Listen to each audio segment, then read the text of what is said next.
Bonjour à tous et bienvenue dans cette nouvelle vidéo d'enseignement de physiologie animale destinée aux étudiants de licence de biologie. Le 7e chapitre de ces cours est consacré à la respiration et notamment à la relation qui existe entre cette fonction respiratoire et le milieu de vie des animaux. Dans les deux précédentes vidéos de ce chapitre, nous sommes intéressés à l'ajustement des échanges gazeux respiratoires dans deux situations particulières que sont d'une part l'exercice physique et d'autre part l'altitude.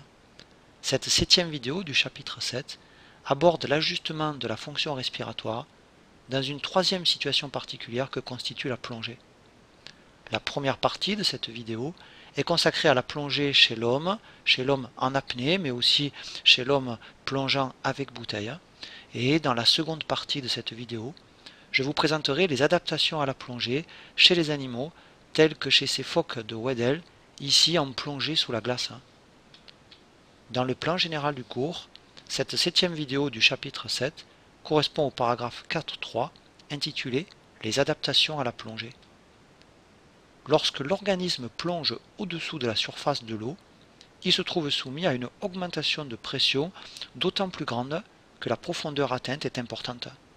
Contrairement à l'altitude qui constitue un milieu hypobare, parce que la pression atmosphérique diminue avec l'altitude, le milieu sous-marin est au contraire un milieu hyperbare, parce que la pression va augmenter avec la profondeur. Les effets des variations de pression lors de la plongée se feront sentir aussi bien pendant la descente, durant laquelle la pression augmente, que pendant la remontée, durant laquelle la pression, au contraire, diminue. Nous allons décrire dans la première partie de cette vidéo les conséquences respiratoires du milieu hyperbare chez les plongeurs, mais nous verrons aussi les dangers et les moyens de prévenir les risques liés à la plongée. L'homme peut explorer le milieu aquatique en adoptant soit la plongée en apnée, qu'on appelle aussi la plongée libre, soit en pratiquant la plongée en scaphandre, par exemple en scaphandre autonome, ce qu'on appelle aussi la plongée avec bouteille. Évoquons dans un premier temps la plongée en apnée, pendant laquelle le plongeur interrompt temporairement et volontairement sa respiration. L'autonomie est limitée par le temps de tolérance d'une apnée, et cette autonomie est donc relativement brève. Il existe différentes disciplines sportives d'apnée, dont l'apnée statique et l'apnée en profondeur. En apnée statique, le plongeur s'immerge, mais il reste à la surface de l'eau, le but étant de rester en apnée le plus longtemps possible, en position allongée, sans bouger. Une autre discipline sportive d'apnée est l'apnée en profondeur, où là, on va descendre en profondeur dans l'eau.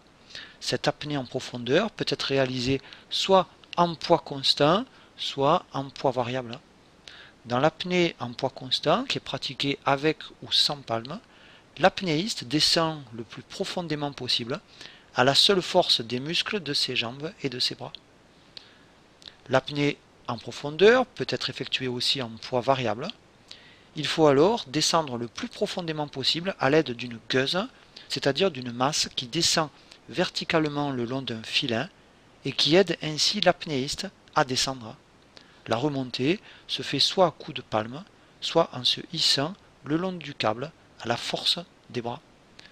C'est lors de l'apnée dite no limit que les plus grandes profondeurs sont atteintes grâce à l'usage de la gueuse qui sert à descendre et d'un ballon gonflé d'air qui va servir à remonter. Cette discipline a été rendue populaire par le film Le Grand Bleu de Luc Besson. Au cours de la phase d'apnée, comme les échanges ventilatoires sont interrompus, la pression partielle en dioxygène dans le sang artériel diminue, c'est la courbe rouge ici, et la pression partielle en CO2 dans le sang artériel augmente, c'est la courbe bleue. Les chémorécepteurs centraux sont alors mobilisés par l'hypercapnie, c'est-à-dire par cet excès du CO2 dans le sang artériel, faisant apparaître la sensation de dyspnée, qui est une difficulté respiratoire, une sensation pour l'apnéiste de manque d'air. Et cette sensation de dyspnée correspond au signal de remontée. En effet, pendant l'apnée, la PCO2 artérielle augmente jusqu'à atteindre une limite qui constitue le seuil de rupture de l'apnée. Et lorsque la PCO2 atteint ce seuil, le plongeur ressent le besoin de respirer et il va donc remonter à la surface avant que sa PO2 artérielle n'atteigne le seuil qu'on appelle le seuil syncopal, c'est-à-dire le seuil qui déclenche une syncope. Dès que l'apnéiste reprend sa respiration en surface, donc ici, au moment où il est en surface, la PCO2 va diminuer, donc courbe bleue, et la PO2 va au contraire augmenter. Pour retarder l'apparition du signal de remontée, on peut procéder, avant l'immersion, à une hyperventilation volontaire qui a l'avantage d'éliminer plus de CO2 et qui permet donc d'abaisser la PCO2 artérielle de départ. Grâce à cette hyperventilation précédant la plongée, il faudra un temps plus long pour que la valeur de la PCO2 artérielle capable de lever l'inhibition des centres respiratoires soit atteinte, ce qui permet donc de rester plus longtemps en apnée. Les plongées en apnée sont également effectuées après une inspiration forcée pour que le volume d'air dans les poumons soit maximal avant l'immersion, ce qui permet de prolonger la durée de l'apnée. Après avoir abordé la plongée libre, évoquons maintenant la plongée en scaphandre non autonome. L'alimentation en air se fait alors depuis la surface à l'aide d'un compresseur dont le fonctionnement s'adapte à la profondeur du plongeur. Et comme la pression de l'environnement augmente avec la profondeur, la pression de l'air fourni au plongeur sera augmentée plus le plongeur descend, afin que ce plongeur puisse inhaler de l'air qui est à la même pression que son environnement. Dans la technique de plongée en scaphandre autonome, le plongeur va respirer un gaz sous pression qui est stocké dans des bouteilles de plongée. Dans ces bouteilles, l'air est aussi à la même pression que l'eau environnante. Ce dispositif individuel permet ainsi au plongeur d'évoluer librement sous l'eau avec, dans ces bouteilles, une réserve de gaz respirable et de gaz sous pression. Un scaphandre autonome peut fonctionner avec de l'air, mais il peut fonctionner aussi avec d'autres mélanges respirables, dont je vous parlerai tout à l'heure, ou bien il peut fonctionner avec un recycleur qui permet de recycler l'air expiré. En effet, comme l'air expiré contient encore beaucoup de dioxygène, le dispositif de recyclage va permettre de récupérer le dioxygène qui n'a pas été consommé. Et ce dispositif de recyclage de l'air expiré va rajouter uniquement le dioxygène qui a été réellement consommé par le plongeur. Ce dispositif de recyclage permet aussi de capturer le CO2 rejeté grâce à un système de filtre qui contient de la chaux ayant la propriété de fixer le CO2. Lorsque l'organisme évolue au-dessous de la surface de l'eau, il est soumis à des variations de pression dont les effets mécaniques et physiologiques se font sentir aussi bien lors de la descente que lors de la remontée vers la surface. Nous allons étudier dans un premier temps la descente en profondeur, appelée aussi la phase de compression parce que la pression de l'environnement va augmenter pendant la descente, et je vous présenterai dans un second temps l'étape de la remontée en surface qu'on appelle au contraire la phase de décompression parce que cette fois la pression de l'environnement va diminuer. Lors de la descente, le plongeur se trouve soumis à une contrainte importante que constitue l'augmentation de la pression avec la profondeur. En surface, notre organisme est soumis à la pression atmosphérique que nous ne ressentons pas, mais quand le plongeur descend, il va se trouver confronté à des pressions de plus en plus élevées. Nous voyons ici que la pression augmente de manière linéaire avec la profondeur du milieu aquatique, par suite de l'augmentation de la masse d'eau située au-dessus. On parle alors de conditions hyperbares du milieu subaquatique. En surface de l'eau, à une altitude de 0 m, la pression à laquelle est soumis l'organisme est la pression atmosphérique qui est égale à 1 atmosphère, soit 760 mm de mercure ou 101 kPa ou environ 1 bar. Et une colonne d'eau d'une hauteur de 10 mètres exerce une pression hydrostatique de 1 atmosphère. Donc avec la profondeur, la pression qui s'exerce sur le corps immergé va s'élever de 1 atmosphère tous les 10 mètres. Ainsi, la pression qui était de 1 atmosphère en surface sera de 2 atmosphères à 10 mètres de profondeur, de 3 atmosphères à 20 mètres de profondeur et de 6 atmosphères à 50 mètres de profondeur. Et par exemple, à 500 mètres de profondeur, la pression à laquelle est soumis l'organisme sera de 51 atmosphères ou 51 bars. Les volumes gazeux varient en fonction de la pression. Par conséquent, tous les gaz contenus dans l'équipement du plongeur ou dans ses cavités corporelles vont subir des variations de pression et des variations de volume. Ces variations de pression et de volume peuvent conduire à des barotraumatismes dont je vais vous parler, barotraumatismes dont la prévention va s'avérer indispensable. Pour vous présenter ces barotraumatismes, je voulais revenir sur la loi de Boyle-Mariotte ou loi des gaz parfaits que j'avais déjà évoquée dans la seconde vidéo du chapitre 7. On peut formuler la loi de Boyle-Mariotte de la façon suivante. À température constante, le produit pression-volume est constant. Donc le volume d'un gaz est inversement proportionnel à sa pression. Ainsi, plus la pression d'un gaz augmente, plus le volume occupé par ce gaz diminue.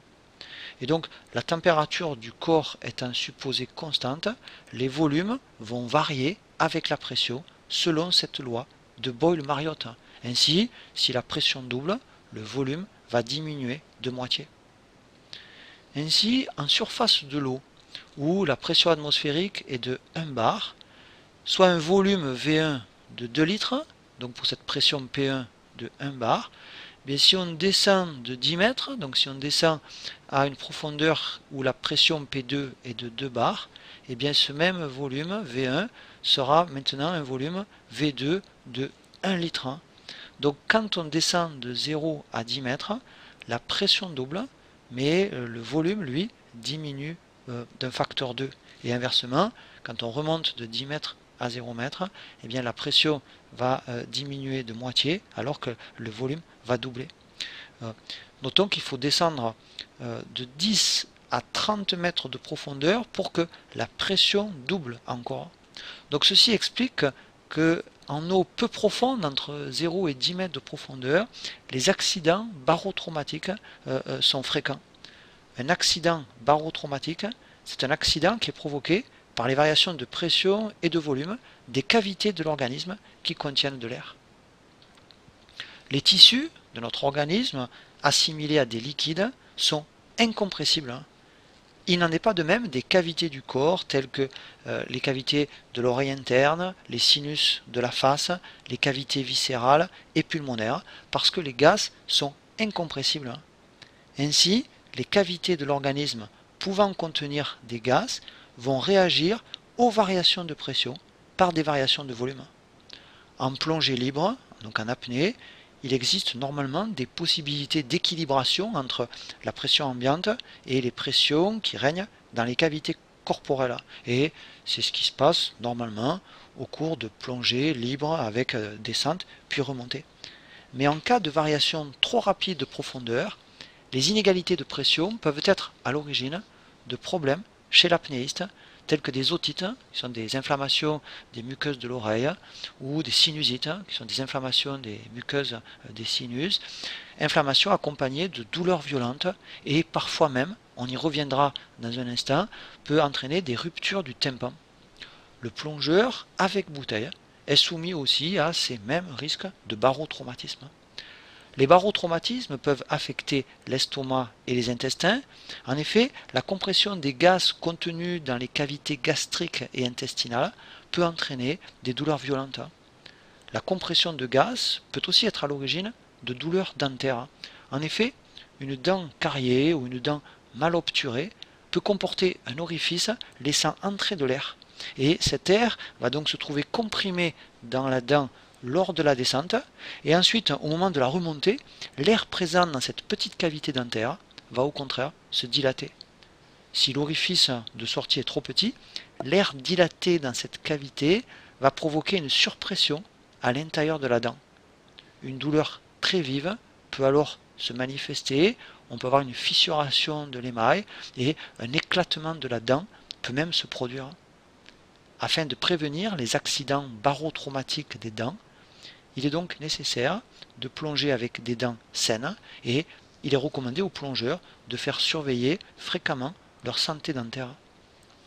Le port d'un masque est également indispensable lors de la plongée car il permet d'avoir une vision nette sous l'eau. Cependant, le port d'un masque de plongée est aussi une contrainte.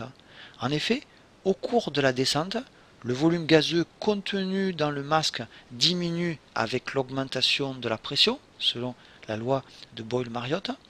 La jupe du masque, qui est la partie souple du masque de plongée, permet d'accompagner ce mouvement jusqu'à sa limite d'élasticité.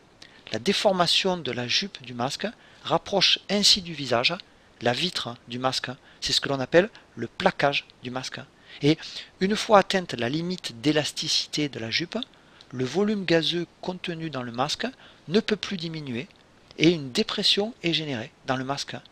Un véritable effet de ventouse se fait alors sentir et cet effet de ventouse peut provoquer un éclatement des capillaires des globes oculaires ou de la muqueuse nasale.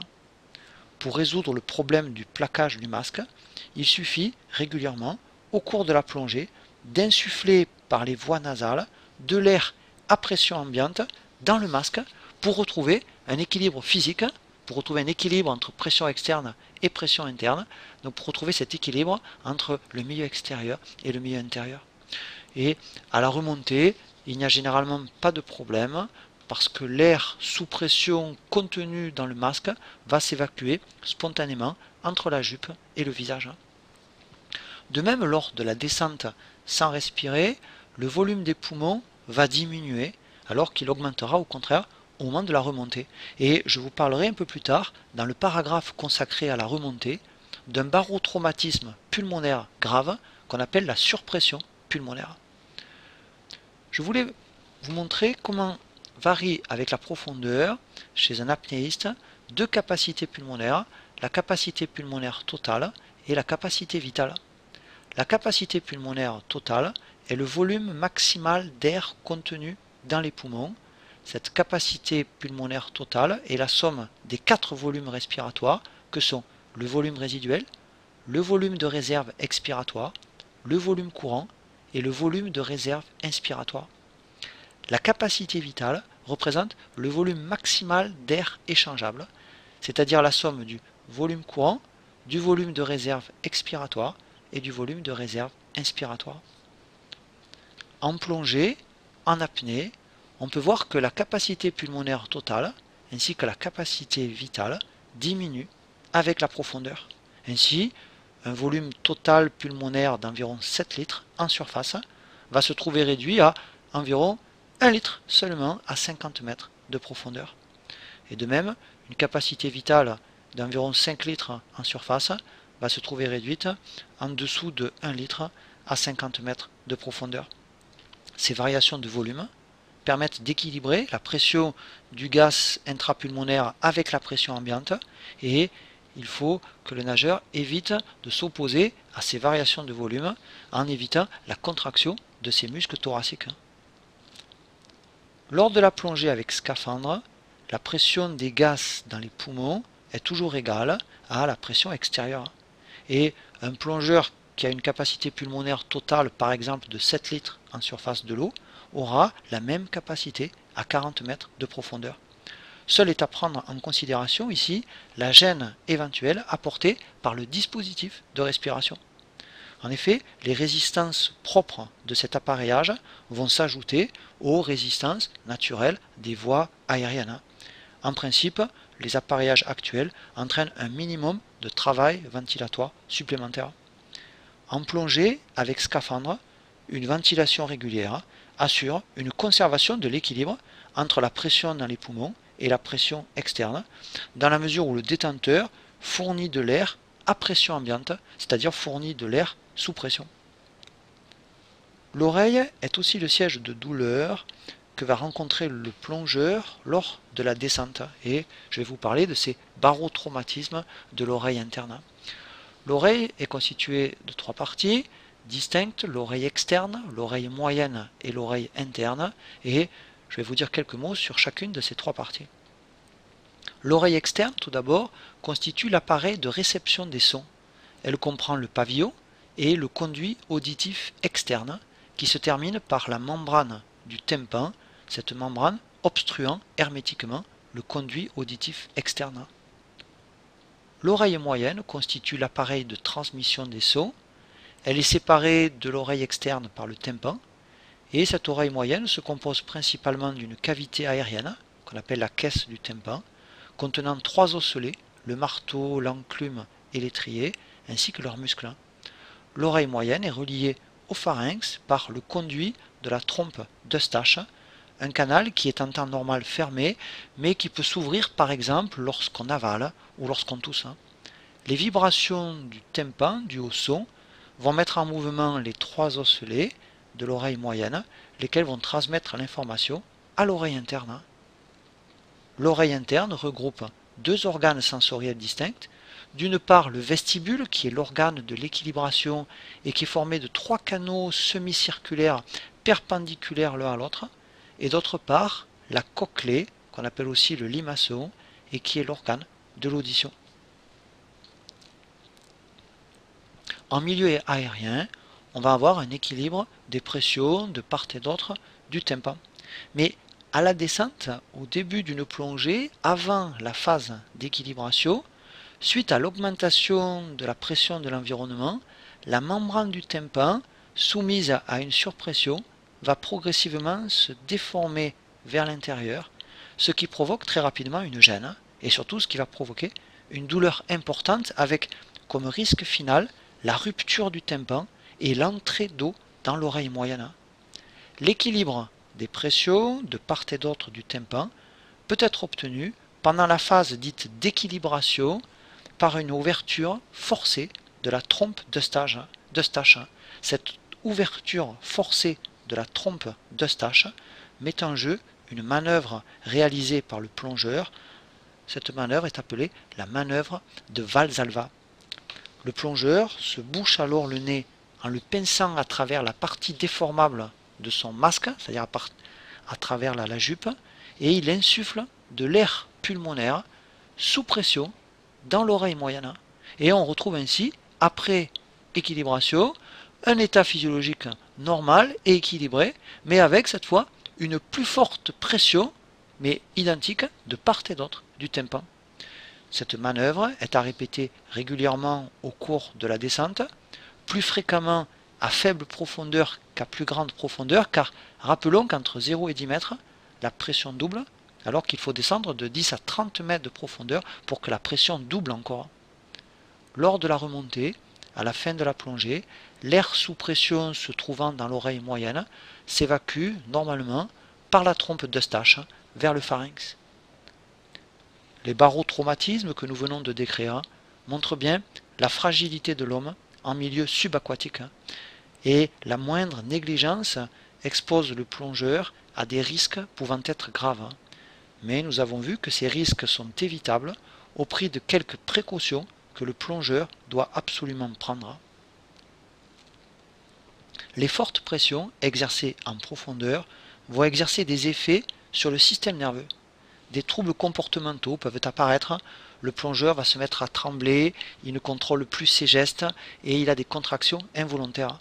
Ces troubles sont regroupés sous le terme de syndrome nerveux des hautes pressions. Ces troubles neurologiques sont une conséquence des effets d'une surpression gazeuse sur le système nerveux, notamment sur les neurones. La pression augmente avec la profondeur et lorsqu'elle devient supérieure à 10 bars, elle va induire l'apparition du syndrome nerveux des hautes pressions. Les symptômes du syndrome nerveux des hautes pressions sont des nausées, des vertiges et des vomissements, ainsi qu'une confusion mentale et une hyperexcitabilité nerveuse et motrice qui se traduit notamment par les tremblements dont je parlais précédemment. Nous examinerons 2 théories qui tentent d'expliquer les symptômes de ce syndrome nerveux des hautes pressions. La théorie dite lipidique suggère que les effets de la surpression se manifestent sur la bicouche lipidique de la membrane des neurones. Et la théorie dite protéique propose que les effets de la surpression s'exercent sur des protéines membranaires que sont les récepteurs de neurotransmetteurs. Selon la théorie lipidique, une forte pression gazeuse va comprimer la bicouche lipidique de la membrane plasmique des neurones, ce qui accroît les échanges ioniques à travers les canaux de cette membrane et ce qui facilite ainsi l'activation des neurones. À haute pression, la propagation des potentiels d'action se trouve ainsi accélérée dans le système nerveux. Selon la théorie protéique, la pression élevée des gaz va agir sur des récepteurs de neurotransmetteurs dans le cerveau et plus précisément dans les ganglions de la base. Les ganglions de la base sont des noyaux pairs du cerveau tels que la substance noire, le striatum et le thalamus.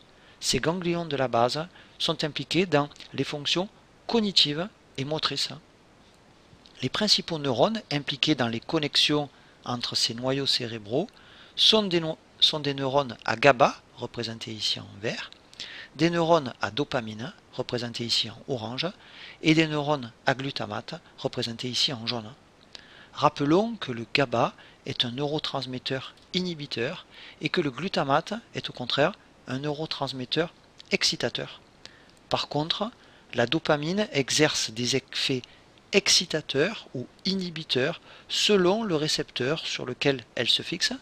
Par exemple, ces récepteurs de type D1 permettent à la dopamine d'exercer un effet activateur, alors que ces récepteurs de type D2 permettent au contraire à la dopamine d'exercer un effet inhibiteur. La substance noire, qu'on appelle aussi le locus niger, est constituée de deux parties distinctes. La substance noire pars compacta, d'une part, que j'appellerai par la suite la substance noire compacte, et d'autre part, la substance noire pars reticulata, que j'appellerai par la suite la substance noire réticulée. Je vais vous présenter, à partir de ce schéma, les voies cérébrales qui sont impliquées dans le contrôle de la motricité et qui sont affectées par la surpression. Dans la substance noire compacte sont présents deux types de neurones, des neurones à GABA qui sont représentés par ces petits neurones verts et des neurones à dopamine qui sont représentés par ces grands neurones orange. Ces neurones à dopamine se projettent dans le striatum dans lequel ils libèrent de la dopamine. Ces neurones à dopamine constituent la voie nigrostriée. Ces neurones à dopamine portent aussi des récepteurs du GABA. Et les neurones à GABA de la substance noire compacte viennent normalement inhiber ces neurones à dopamine. La substance noire réticulée contient aussi des neurones à GABA qui sont représentés ici par ces grands neurones verts, et ces neurones à GABA portent des récepteurs D2 de la dopamine. Ces neurones à GABA de la substance noire réticulée émettent des prolongements d'une part vers les neurones à dopamine de la substance noire compacte, et ils émettent des prolongements d'autre part vers les neurones à glutamate du thalamus, ce qui définit la voie nigrothalamique. Ces neurones excitateurs à glutamate du thalamus, qui sont représentés ici en jaune, se projettent dans le cortex, constituant la voie thalamo-corticale. Les neurones à GABA de la substance noire réticulée inhibent donc deux types de neurones. Ils inhibent d'une part les neurones à dopamine de la substance noire compacte et ils inhibent d'autre part les neurones à glutamate du thalamus. Notons qu'en retour, ces neurones à dopamine de la substance noire compacte inhibent les neurones à GABA de la substance noire réticulée par l'intermédiaire des récepteurs D2 que portent ces neurones à GABA. Les voies nerveuses cérébrales que je viens de vous décrire participent au contrôle de la motricité. Et notons que dans le cas de la maladie de Parkinson, qui se manifeste par des troubles moteurs tels que lenteur, raideur et tremblement du sujet atteint, il y a une perte des neurones dopaminergiques de la substance noire compacte, et donc, dans la maladie de Parkinson, il y a une altération de la voie nigrostriée. Dans le cerveau, une pression gazeuse élevée, représentée ici en jaune, ici et ici, va activer les récepteurs du GABA, des neurones à GABA de la substance noire réticulée et des neurones à GABA de la substance noire compacte. Ces neurones à GABA vont donc libérer moins de GABA, qui est un neurotransmetteur inhibiteur, dans la substance noire compacte et dans le thalamus. Si bien que l'inhibition qui est exercée par ces neurones sur les neurones à dopamine de la substance noire compacte et sur les neurones à glutamate du thalamus va se trouver levée. Par conséquent, ces neurones à dopamine et ces neurones à glutamate vont devenir actifs. La voie nigrostriée et la voie thalamo-corticale sont donc activées et l'activité motrice se trouve augmentée. On peut reprendre à partir de ce schéma les conséquences dans la substance noire d'une élévation de la pression. L'augmentation de la pression va activer les récepteurs du GABA, des neurones à GABA, de la substance noire réticulée et de la substance noire compacte, sont les neurones qui sont représentés ici en vert, c'est-à-dire que l'augmentation de pression vient inhiber ces neurones à GABA, ce qui entraîne l'activation des neurones à dopamine de la substance noire compacte, qui sont représentés ici en orange, et donc ce qui conduit à une augmentation de la libération par ces neurones de la dopamine dans le striatome. La dopamine est représentée par ces petits cercles orange, ici en grande quantité. La dopamine dans le striatome va notamment exercer des effets activateurs par l'intermédiaire de ces récepteurs D1. Notons que ces neurones à dopamine de la substance noire compacte inhibent aussi les neurones à GABA de la substance noire réticulée par l'intermédiaire des récepteurs D2 à fonction inhibitrice. Cette boucle de régulation participe aussi à l'inhibition de ces neurones à GABA de la substance noire réticulée et contribue donc aussi à conduire à l'activation des neurones à dopamine de la substance noire compacte et conduit aussi à l'activation des neurones à glutamate du thalamus. On a vu qu'à mesure que la pression hydrostatique augmente avec la profondeur, les gaz enfermés dans l'appareil respiratoire sont comprimés. Et en plongée avec scaphandre, afin d'éviter notamment un écrasement du thorax par les fortes pressions, on doit augmenter proportionnellement la pression totale du mélange gazeux inspiré pour que l'air puisse rentrer dans les alvéoles. En plongée avec scaphandre, il faut donc inspirer un mélange gazeux dont la pression est équivalente à la pression du milieu extérieur. On parle de plongée en air comprimé. Ce procédé a deux conséquences qui conditionnent la physiologie du plongeur. Il entraîne d'une part une augmentation avec la profondeur de la densité du mélange gazeux inspiré. Rappelons en effet que la densité est la masse volumique, c'est-à-dire la masse sur le volume, et la masse étant constante, si la pression du gaz augmente, son volume diminue, et donc sa masse volumique augmente. Donc il y a augmentation de la densité du mélange gazeux inspiré avec la profondeur.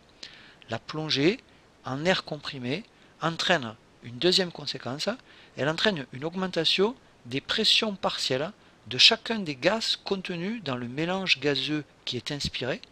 Donc, aux effets de l'hyperpression totale des gaz que je viens d'évoquer précédemment, s'ajoutent les effets spécifiques liés à l'augmentation de la pression partielle de chaque gaz de l'air inspiré.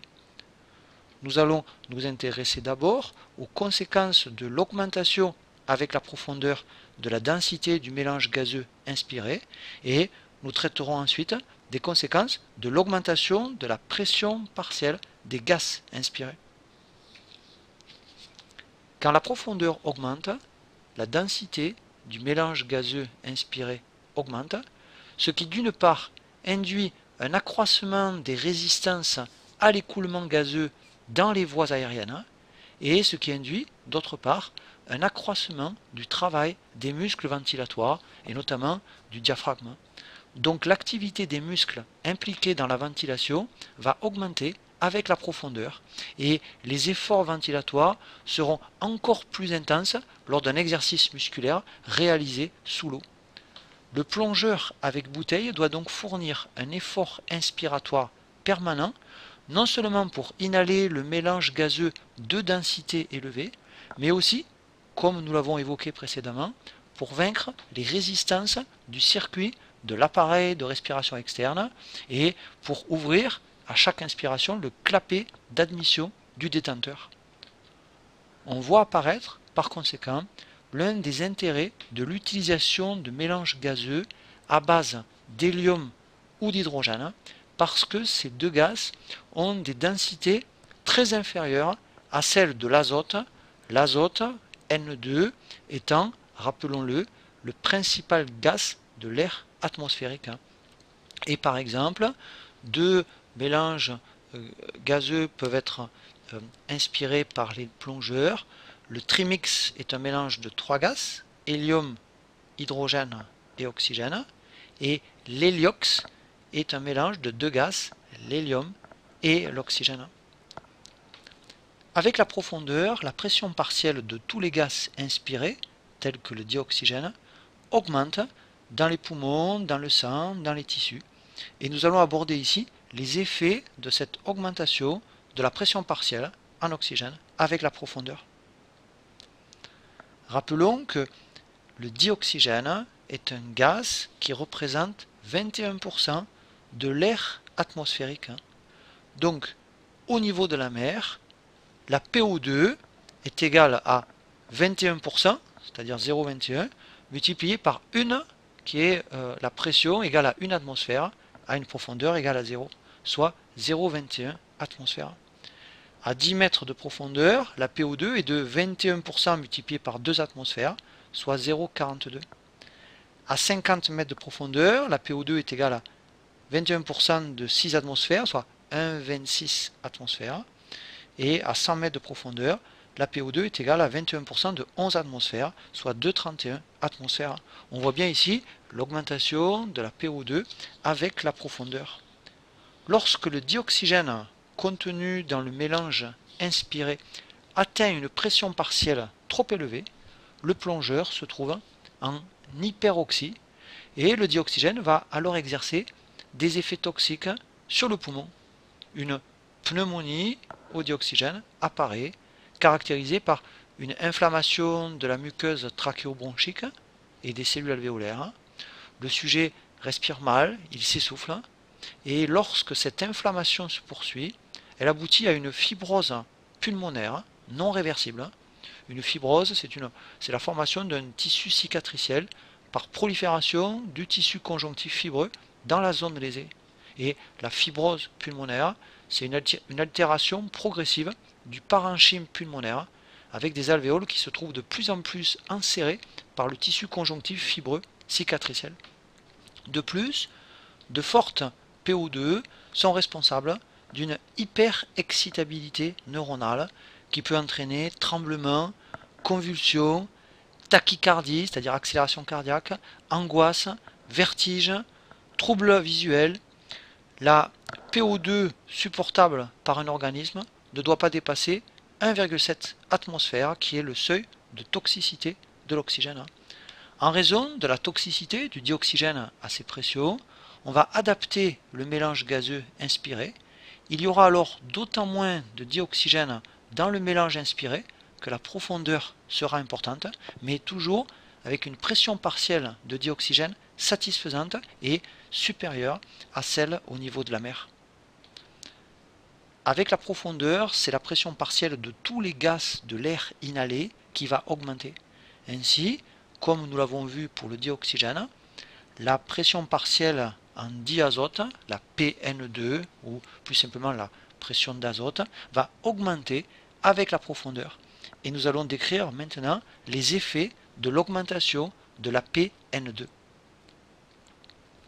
L'air atmosphérique contient également 78% de gaz diazote, ou plus simplement d'azote. Ainsi, quand un plongeur respire par exemple de l'air à 50 mètres de profondeur, la pression partielle d'azote est égale à 78% fois 6 atmosphères qui règnent à 52 mètres de profondeur, soit 4,7 atmosphères. L'azote est un gaz neutre, non métabolisé, qui n'intervient pas dans la respiration et qui exerce donc très peu d'effets physiologiques dans des conditions normales. L'azote, comme d'autres gaz tels que l'hélium ou l'hydrogène, mais contrairement à l'oxygène, est donc un gaz inerte, ce qui signifie qu'il n'est pas métabolisé par l'organisme, c'est-à-dire qu'il n'entre dans aucune réaction de l'organisme. Le coefficient de solubilité de l'azote, alpha N2, dans le liquide et dans le sang, est très faible. Et en surface, l'azote dissous circule normalement dans le sang. Mais il en va tout autrement en conditions hyperbares. Lorsque la pression partielle en azote augmente avec la profondeur, la dissolution de l'azote augmente selon la loi de Henry, c'est-à-dire que la concentration en N2 dissous augmente, si bien qu'une quantité d'azote supplémentaire va se dissoudre dans le sang et dans les tissus. Comme l'azote est beaucoup plus soluble dans les lipides que dans l'eau, il tend à se concentrer dans les tissus riches en lipides, tels que la moelle osseuse, le tissu adipeux, et surtout le système nerveux central, où il va exercer un effet anesthésiant. L'azote est donc un gaz, on l'a dit, inerte, mais c'est aussi un gaz dit narcotique à cause de ses effets anesthésiants. Plus un gaz est soluble dans les lipides, plus il est narcotique. Notons que l'hydrogène et l'hélium sont moins solubles dans les lipides que l'azote. Ainsi, l'hydrogène est 2 à 3 fois moins narcotique que l'azote et l'hélium n'a presque pas de pouvoir narcotique. L'azote agit donc sur le système nerveux central en provoquant des effets anesthésiants. L'azote se dissout et s'accumule dans le sang en quantité telle qu'il va causer un état appelé narcose à l'azote ou ivresse des profondeurs. Cette narcose à l'azote se manifeste pour des PN2 supérieurs à 4 atmosphères. Donc à 50 mètres de profondeur où la pression partielle en diazote, la PN2, est de 4,7 atmosphères, on l'a vu il y a un instant, l'azote va déjà exercer son action narcotique. Les symptômes de la narcose à l'azote sont notamment un état d'euphorie ou d'angoisse, des troubles de la vision, des hallucinations, une perte de la coordination et une perte de la mémoire immédiate. En effet, dans certains cas, les plongeurs oublient ce qui s'est passé pendant la durée de la narcose. Le plongeur paraît étourdi, désorienté, il semble ivre, d'où le nom d'ivresse des profondeurs qu'on utilise aussi pour décrire cet état. Le plongeur s'engourdit, son activité motrice et ses capacités de réflexion diminuent et la narcose à l'azote peut aller jusqu'à la perte de conscience et donc au stade comateux. Il faut donc remonter le plongeur pour faire diminuer sa pression partielle d'azote et les effets disparaissent alors assez rapidement. Le pouvoir narcotique d'un gaz est lié à son affinité pour les lipides. Selon la théorie lipidique abordée précédemment avec l'effet de la surpression sur les membranes, une pression partielle en azote élevée serait responsable de la narcose par un effet de l'azote sur la bicouche lipidique constituant les membranes. En effet, en saturant la bicouche lipidique des membranes cellulaires, les gaz narcotiques vont augmenter localement le volume de la membrane et vont donc la déformer. Et ainsi, l'azote va se dissoudre dans la partie lipidique de la membrane des neurones, provoquant la dilatation de leur membrane. Les mouvements des ions à travers les canaux membranaires des neurones sont alors diminués et la propagation des potentiels d'action se trouve ralentie, ce qui pourrait expliquer certains symptômes de la narcose à l'azote. Comme pour les effets de la surpression, on retrouve aussi la théorie protéique pour expliquer l'effet narcotique d'une pression partielle en azote élevée. L'azote, en effet, peut aussi se lier à des protéines membranaires. L'azote est représenté ici par ce triangle rose et cet azote peut activer les récepteurs du GABA des neurones à dopamine de la substance noire compacte, ces grands neurones qui sont représentés ici en marron clair. Si bien que ces neurones à dopamine sont cette fois inhibés et par conséquent moins de dopamine se trouve libérée dans le striatum et de même moins de dopamine se trouve libérée dans la substance noire réticulés. Les neurones à GABA de la substance noire réticulée, qui sont représentés ici par ces grands neurones verts, ces neurones à GABA sont normalement, on l'a vu précédemment, inhibés par la dopamine. Donc, en présence d'azote, les neurones à dopamine étant inhibés, ces neurones à GABA de la substance noire réticulée se trouvent maintenant activés.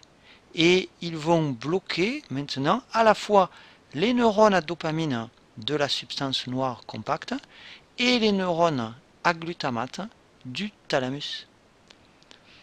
Par conséquent, sous l'effet de l'azote, la voie nigrostriée ici et la voie thalamo-corticale se trouvent inhibées, ce qui réduit l'activité motrice et ce qui pourrait expliquer certains symptômes de la narcose à l'azote.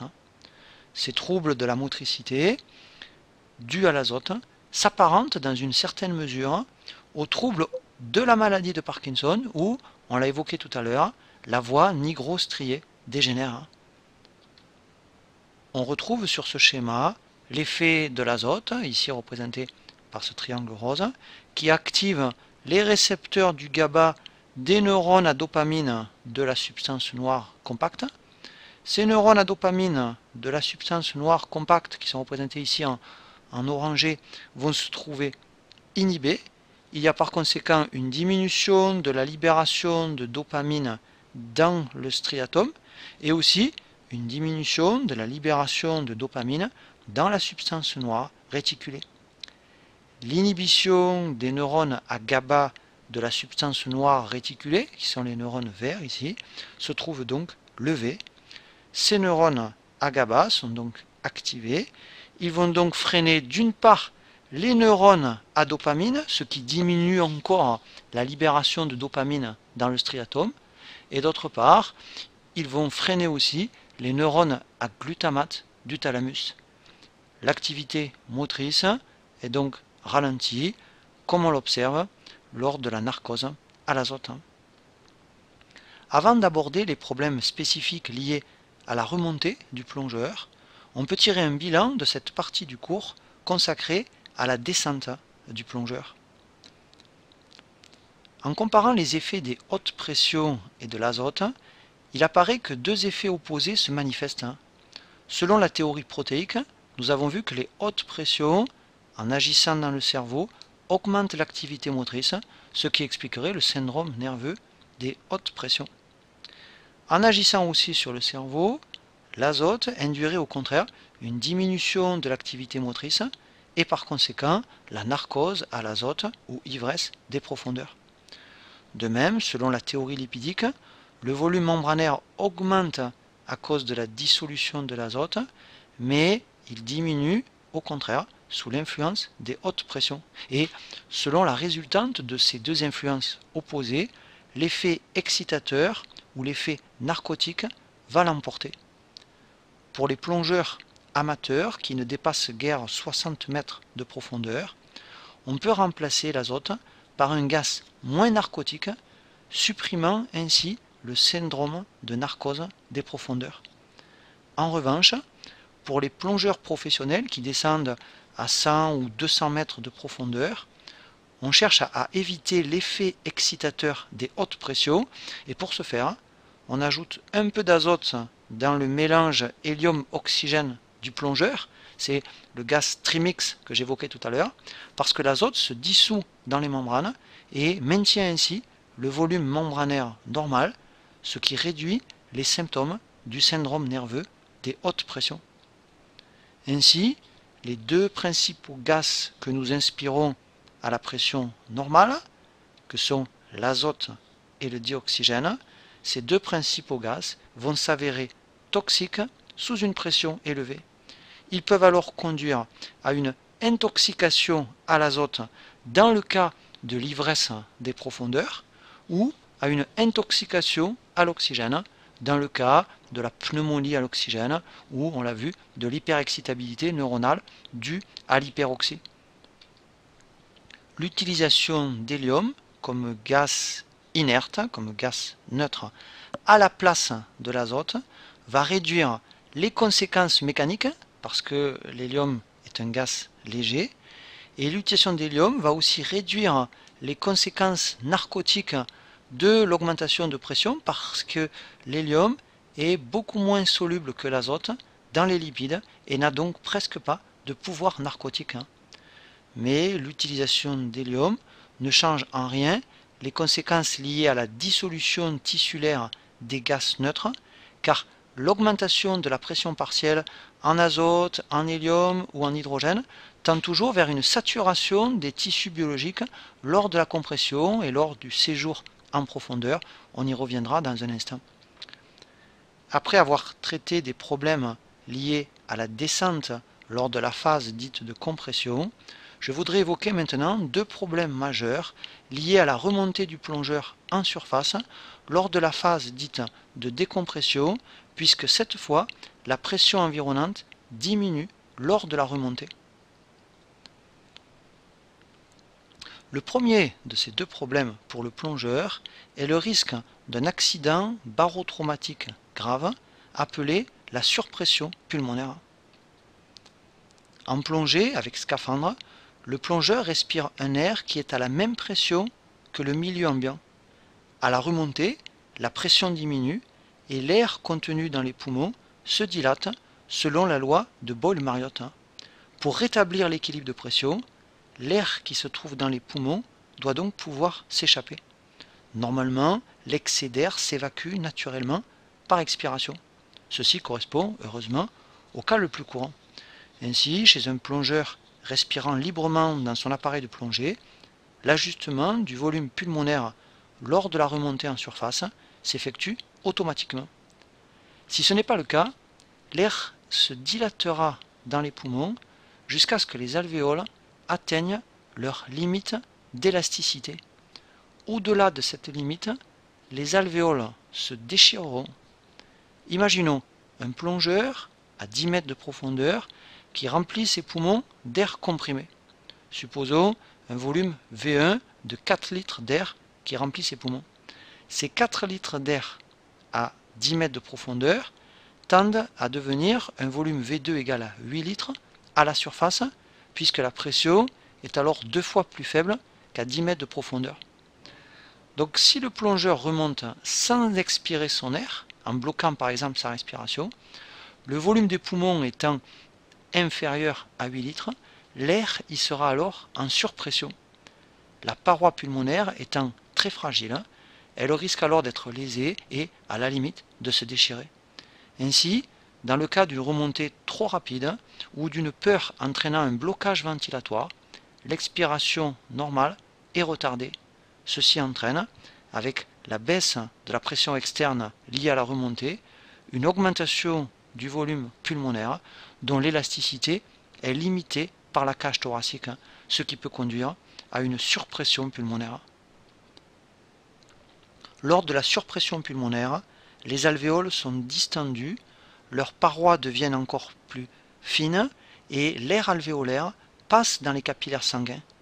De petites bulles d'air vont ainsi passer dans les veines pulmonaires, puis traverser les cavités gauche du cœur, puis l'aorte, et vont s'engouffrer dans les artères carotides pour atteindre le cerveau.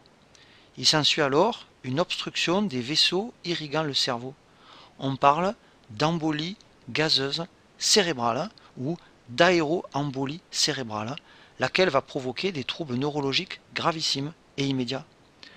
Si des alvéoles sont perforées lors de la surpression pulmonaire, du sang pénètre dans les alvéoles et dans les voies aériennes supérieures et le sujet va alors cracher du sang. L'air peut aussi passer dans le médiastin, qui est la région située entre les deux poumons, provoquant, lorsque cet air remonte le long de la trachée vers le cou, un emphysème sous-cutané, c'est-à-dire des bulles d'air qui sont présentes sous la peau. Et lorsque cet air descend vers le bas, il va créer des poches gazeuses abdominales. Lors de la surpression pulmonaire, l'air peut aussi passer dans la cavité pleurale et provoquer alors un pneumothorax associé à une rétraction des poumons. La surpression pulmonaire est donc un accident extrêmement grave, parfois mortel, qui nécessitent une oxygénothérapie et un traitement médical en caisson de recompression. La prévention consiste en une ventilation régulière lors de la remontée en insistant sur l'expiration. Un second problème qui se pose au plongeur pendant sa phase de remontée est le risque d'un accident de décompression lié à l'azote. Le plongeur avec bouteille respire donc de l'air qui est à une pression supérieure à la pression atmosphérique, c'est-à-dire de l'air comprimé. Comme la pression augmente lors de la descente, nous avons vu que la pression partielle de chacun des gaz de l'air inspiré augmente aussi, ce qui conduit à accroître leur solubilisation dans les liquides. Ainsi, l'azote inspiré diffuse d'abord à travers la paroi alvéolaire des poumons, puis il se dissout dans le sang. La circulation sanguine permet de distribuer l'azote dissous dans tout l'organisme du plongeur.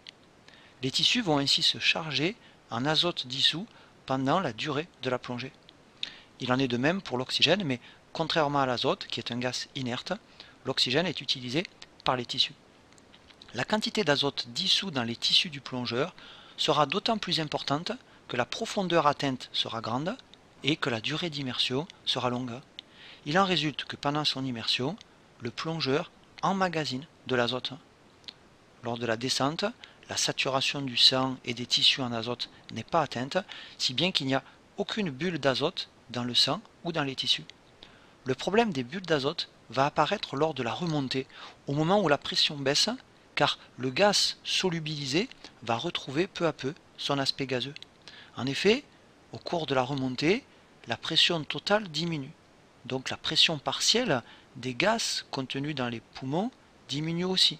Donc la pression partielle d'azote contenue dans les poumons va diminuer et elle va devenir inférieure à la pression dans le sang ou les tissus. Donc au cours de la remontée, la pression diminuant, tous les gaz dissous dans le sang tendent à reprendre leur forme gazeuse.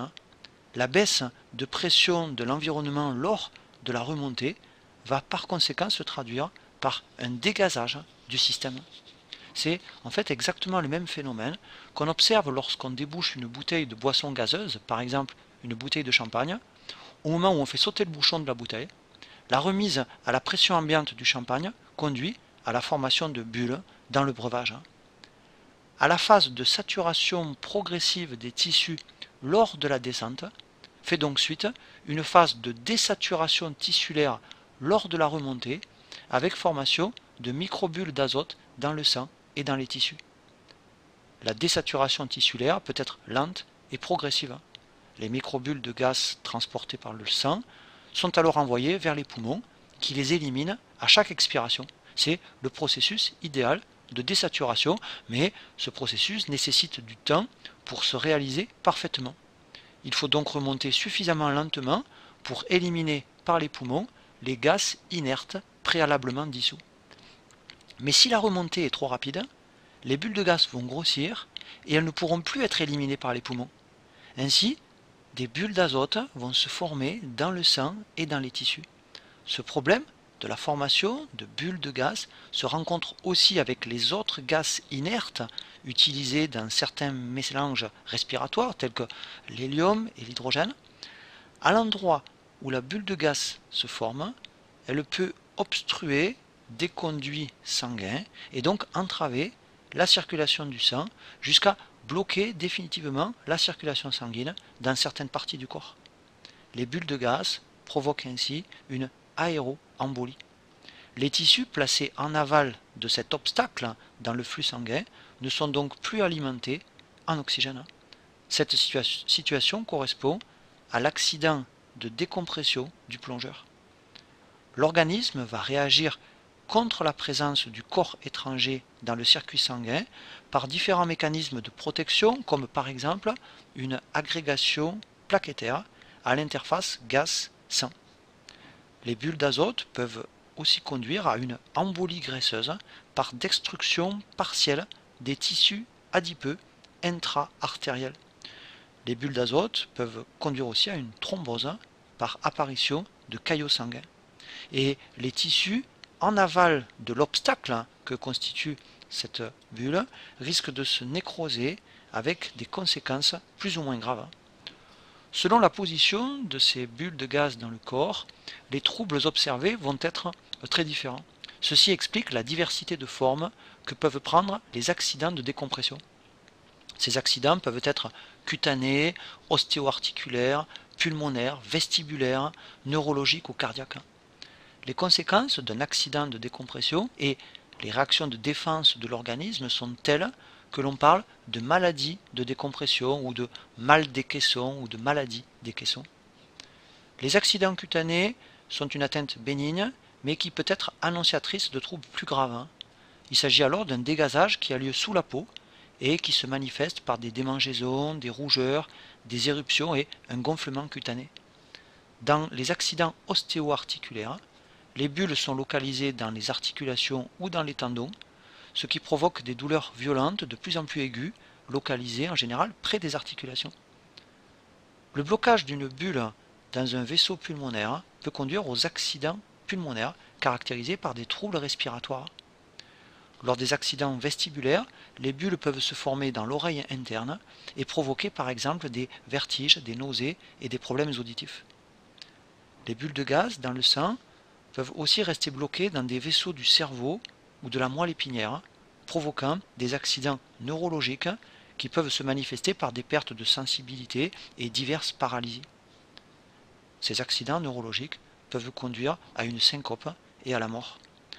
Le passage d'une bulle dans les artères coronaires peut conduire aussi à des accidents cardiaques tels que l'infarctus du myocarde ou l'arrêt cardiaque. La maladie de la décompression est la forme la plus grave des accidents de plongée. Le traitement médical est la mise immédiate en caisson de recompression qui diminue la taille des bulles. Cette recompression doit être accompagnée d'une oxygénothérapie et ensuite elle doit être suivie d'une décompression contrôlée très lente. Malgré les immenses progrès de la médecine dans ce domaine, l'accident de décompression n'est jamais un événement banal et plutôt que de soigner l'accident de décompression, il faut le prévenir. Le physiologiste irlandais John Scott Haldane, dont je vous avais parlé à propos de l'effet Haldane dans la 4e vidéo de ce chapitre, s'est penché sur ce problème des accidents de décompression au début du XXe siècle, ce qui a conduit à l'élaboration de la méthode des paliers de décompression progressive, méthode dans laquelle la pression sur le plongeur diminue assez lentement pour que l'azote dissous puisse se dégager progressivement sans entraîner d'accident. La remontée lente et les paliers de décompression réduisent tout simplement le volume et le nombre de bulles à un niveau tel qu'il n'y a plus de risque pour le plongeur. Donc, pour éviter les accidents de décompression, retenons que les plongeurs doivent remonter lentement, environ 15 à 17 mètres par minute, et qu'ils doivent effectuer des paliers stationnaires à différentes profondeurs. Par exemple, pour une plongée de 30 minutes à 40 mètres de profondeur, le plongeur va remonter les 34 premiers mètres en 2 minutes, soit une remontée d'environ 15 mètres par minute. Puis le plongeur doit respecter un premier palier à 6 mètres de la surface, où il doit attendre pendant 2 minutes. Puis il doit respecter un second palier pendant 24 minutes à 3 mètres de profondeur avant de rejoindre la surface. Ainsi, une plongée par exemple d'1 heure à 100 mètres va exiger plusieurs heures de décompression. En 2010, Laurent Balesta, qui est allé photographier un sélacanthe à 120 mètres de profondeur dans l'océan Indien, au large du Mozambique, a mis 4 minutes seulement pour descendre à 120 mètres de profondeur, mais il lui a fallu près de 4 heures pour remonter à la surface. Les paliers de décompression sont donnés par des tables de décompression par palier qui tiennent compte de la profondeur atteinte et de la durée de la plongée. On recommande une vitesse très lente de passage d'un palier à l'autre, ainsi que du dernier palier vers la surface. Des ordinateurs de plongée sont capables de mesurer les caractéristiques des plongées et de calculer les paramètres de sécurité. On peut raccourcir la durée de la décompression en faisant respirer de l'oxygène à partir d'une profondeur d'une dizaine de mètres, parce qu'à cette profondeur, la PO2 n'est pas rapidement toxique et que l'inhalation d'oxygène va accélérer l'extraction de l'azote du corps. après avoir étudié la plongée chez l'homme, nous allons aborder les adaptations à la plongée des mammifères aquatiques, notamment à partir de l'exemple du phoque de Weddell. Les mammifères marins, tels que les phoques et la plupart des cétacés, sont de remarquables plongeurs. Leur durée d'immersion et les profondeurs qu'ils peuvent atteindre varient selon les espèces. On peut par exemple citer, dans la famille des phocidae, qui est la famille des phoques, le phoque de Weddell ou Leptonychotes weddelli. Il a été nommé en l'honneur de l'explorateur britannique James Weddell du XIXe siècle. Le phoque de Weddell vit sur les côtes et sur les banquises de l'Antarctique, donc autour du pôle sud. Et ce phoque de Weddell peut plonger pendant plus de 70 minutes et peut atteindre des profondeurs de 250 à 600 mètres. Nous verrons dans un instant que le phoque de Weddell présente de remarquables adaptations physiologiques à la plongée. L'éléphant de mer du Nord, Mirounga angustyrostris, qui fait partie aussi de la famille des phocidae, vit à l'est du Pacifique et il peut plonger à des profondeurs de 1500 mètres. L'éléphant de mer du Sud, Mirounga leonida, qui vit dans l'Antarctique, est le plus grand des phoques. Le mâle, qui pèse 4 à 5 fois le poids de la femelle, peut dépasser les 3 tonnes. Chez le mâle dominant, les narines se développent en forme de trompe qui se gonfle et fait office de caisse de résonance lorsqu'il rugit. Sauf pendant la période de reproduction, l'éléphant de mer du Sud passe le plus clair de son temps dans l'eau. Il est sans cesse en train de plonger entre 400 et 1000 mètres de profondeur pendant une vingtaine de minutes à la recherche de calmars et de poissons. Les études suivies par satellite chez ces éléphants de mer de l'Antarctique ont révélé leurs compétences extraordinaires de plongeurs. Le record de plongée constaté chez eux est de 2 km pour la profondeur et de 2 heures pour la durée d'immersion. Les cétacés sont en général aussi d'excellents plongeurs et je vais vous parler de 3 d'entre eux. Un premier exemple est un cétacé à dents, c'est-à-dire un cétacé odontocète, qu'on appelle la baleine à bec de Cuvier ou baleine de Cuvier ou Ziphius cavirostris. On comprend d'ailleurs en voyant cette photo pourquoi on l'appelle aussi la baleine à bec d'oie, d'oie comme l'oiseau. Le corps est ici marqué par des cicatrices, cicatrices qui peuvent avoir été provoquées par des morsures reçues par exemple lors de combats avec d'autres congénères mâles au moment de la saison de reproduction. La baleine de Cuvier, qu'on appelle aussi le Ziphius de Cuvier, a une taille d'environ 6 mètres et un poids d'environ 6 tonnes. Elle fréquente les eaux tempérées et chaudes de tous les océans et on la trouve aussi en Méditerranée. Elle se nourrit essentiellement de calmars. Les cétacés odontocètes, comme le Ziphius de Cuvier, et tout à l'heure je vous parlerai du grand cachalot, utilisent l'écolocalisation ou écolocation lors de leur plongée en eau profonde. Comme chez la chauve-souris, l'écolocation permet aux odontocètes d'explorer leur environnement, ici environnement aquatique, grâce à des ultrasons qu'ils émettent. Et ces ultrasons sont renvoyés sous forme d'écho par les objets rencontrés, tels que les proies ou des accidents du relief. Et en analysant les échos qui reviennent, le cerveau crée une image acoustique de l'objet rencontré par les ultrasons. L'étude de ces baleines à bec de Cuvier a toujours été difficile car elles passent la plupart de leur temps dans les profondeurs, loin des côtes. Grâce à des données satellites, les biologistes marins ont pu enregistrer chez une baleine de Cuvier une plongée record de près de 3 km de profondeur et une autre baleine de Cuvier est restée plus de 2 heures sans respirer.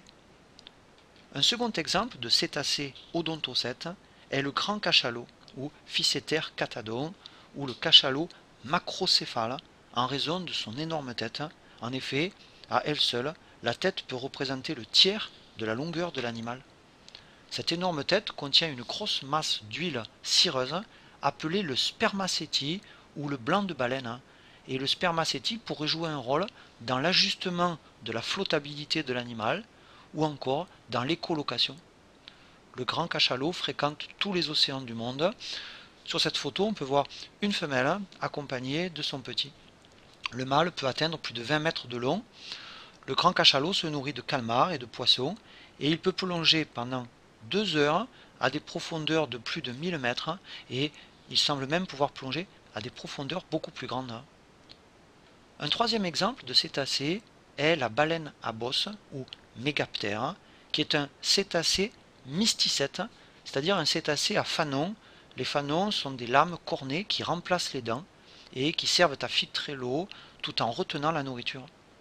Les adultes de cette espèce atteignent habituellement 13 à 14 mètres de long et ils pèsent en moyenne 25 tonnes. La baleine à bosse, dont le chant est très élaboré, possède, comme on le voit sur cette photographie, de longues nageoires pectorales et elle peut effectuer des sauts hors de l'eau aussi spectaculaires que celui-ci. La baleine à bosse vit dans les océans et les mers du monde entier. Elle se nourrit de krill et de petits poissons et elle peut plonger entre 5 à 20 minutes à des profondeurs de 60 à 180 mètres. Ce document récapitule les mammifères champions d'apnée et c'est la baleine à bec de Cuvier qui détient depuis 2014 le record de profondeur et de durée d'immersion.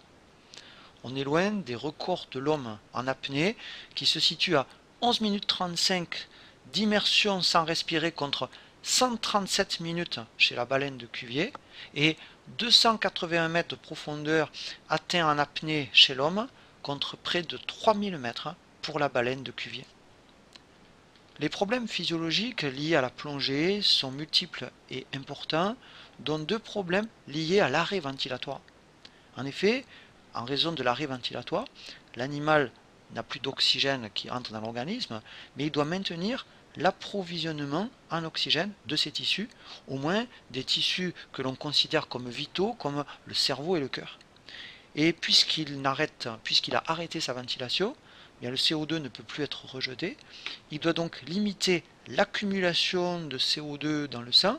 Cette accumulation pourrait en effet vite entraîner une acidose et elle pourrait déclencher le besoin de remonter très rapidement en surface pour respirer. D'autres complications liées aux fortes pressions menacent l'animal.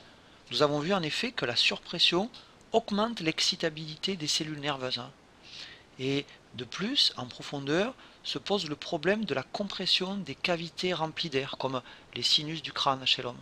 Nous avons vu en effet que les cavités remplies d'air vont se trouver douloureusement comprimées sous l'effet de l'augmentation de pression liée à la profondeur.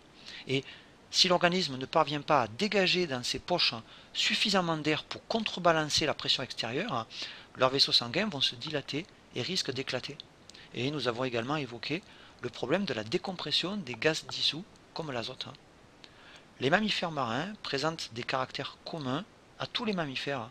D'une part, leur consommation d'oxygène rapportée à leur masse n'est jamais inférieure à celle des mammifères terrestres et elle peut même être plus importante chez certains mammifères plongeurs. Et d'autre part, les variations de la pression partielle en CO2 du sang sont tout aussi efficaces sur le contrôle de la ventilation.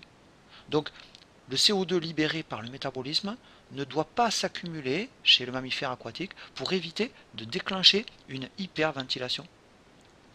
En nous appuyant essentiellement sur des études physiologiques conduites chez le phoque de Weddell, nous verrons que l'adaptation à la plongée concerne divers organes dont le cœur et les vaisseaux, les muscles squelettiques, la rate et les poumons. Et nous allons aborder d'abord les adaptations cardiovasculaires du phoque.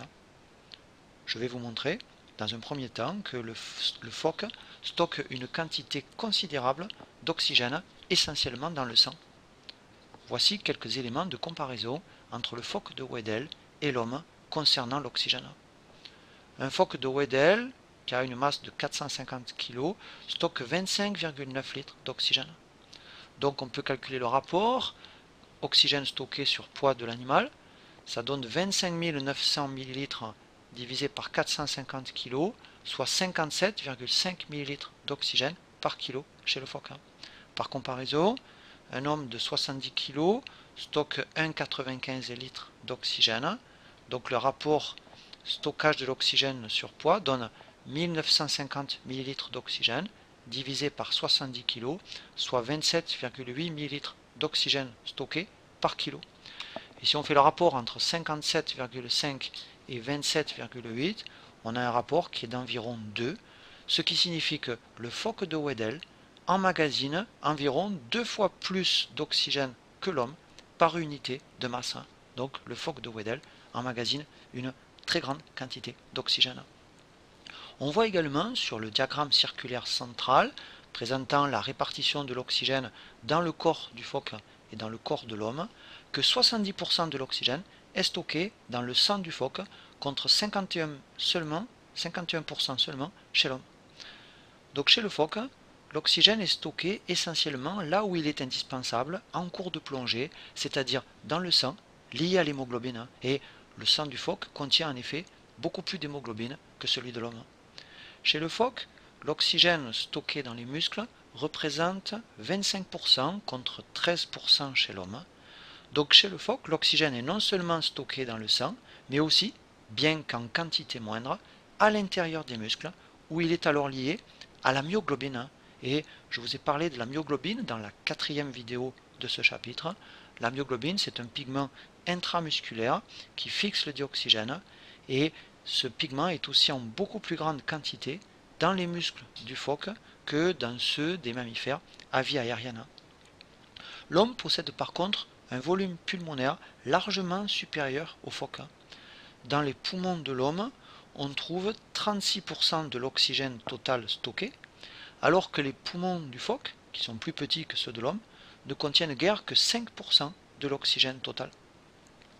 On peut également mesurer le volume sanguin du phoque et de l'homme.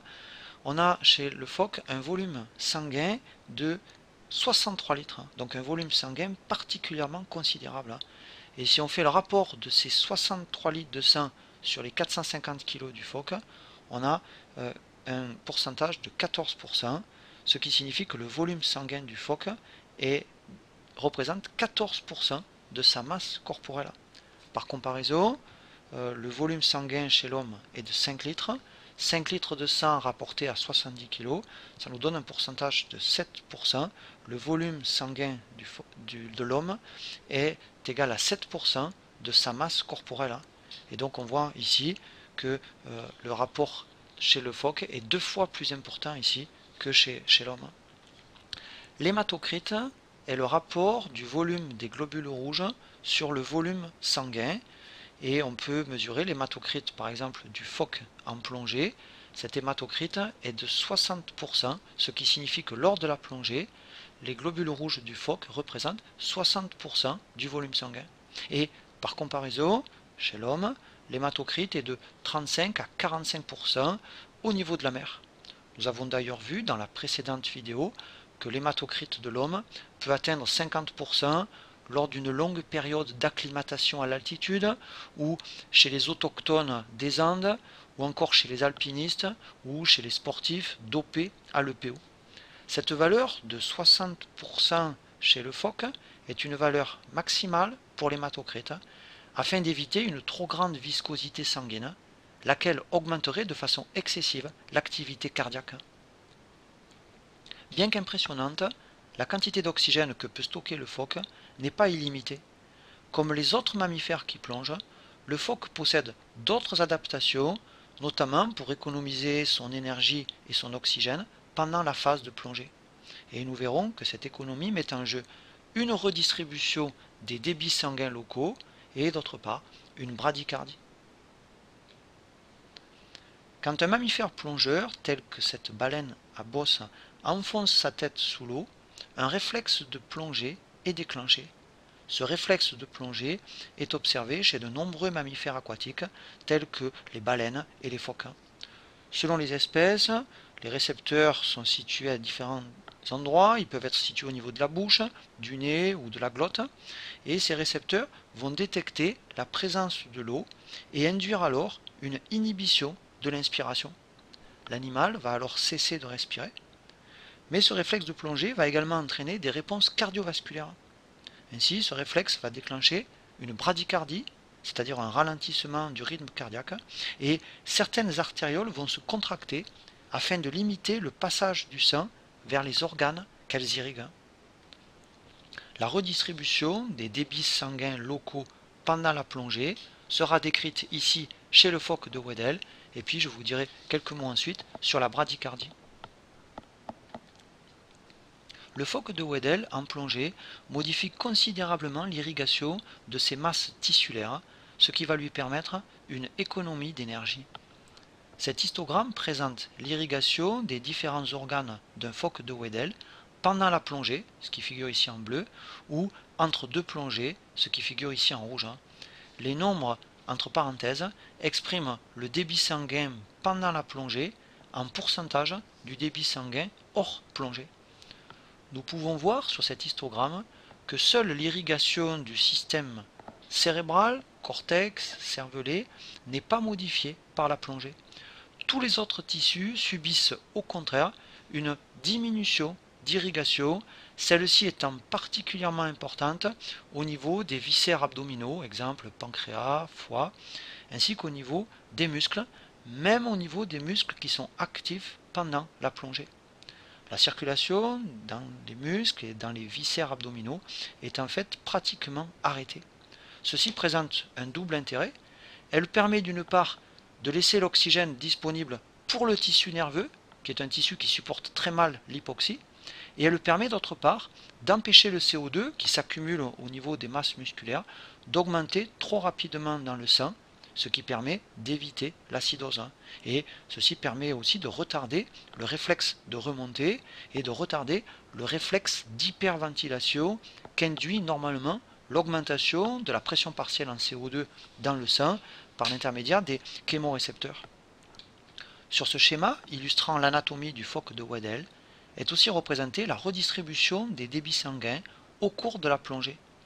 Les légendes des organes dont le débit sanguin n'est peu ou pas modifié apparaissent en bleu, et les légendes des organes dont le débit sanguin est fortement réduit apparaissent en noir. On voit donc à nouveau ici qu'au cours de la plongée du phoque, le débit sanguin vers le système nerveux central, c'est-à-dire vers le cerveau, vers la moelle épinière, reste normal parce que, on l'a vu, le système nerveux supporte très mal l'hypoxie et surtout parce que le système nerveux va jouer un rôle essentiel pour la navigation en contrôlant l'orientation et le mouvement. Chez le phoque de Weddell, en phase de plongée, le débit sanguin est également normal pour les glandes surrénales qui sécrètent une importante quantité de cortisol, hormone qui stabiliserait les cellules nerveuses lors de la plongée. Cette stabilisation éviterait les convulsions provoquées par la surpression. Notons que le phoque de Weddell évite aussi les dangers de la forte pression externe dont je parlais tout à l'heure, par le fait que, contrairement à l'homme, le phoque de Weddell est dépourvu de sinus aérien. Le débit sanguin est également normal pendant la plongée pour le placenta de la femelle gravide, parce que cet organe est vital pour le fœtus. Par contre, l'apport sanguin vers la plupart des autres organes, tels que les muscles, tels que le foie, tels que le pancréas, va pratiquement cesser complètement par un mécanisme de vasoconstriction artériolaire. Et pendant la plongée, de nombreux organes cessent de fonctionner, comme c'est le cas par exemple pour les reins.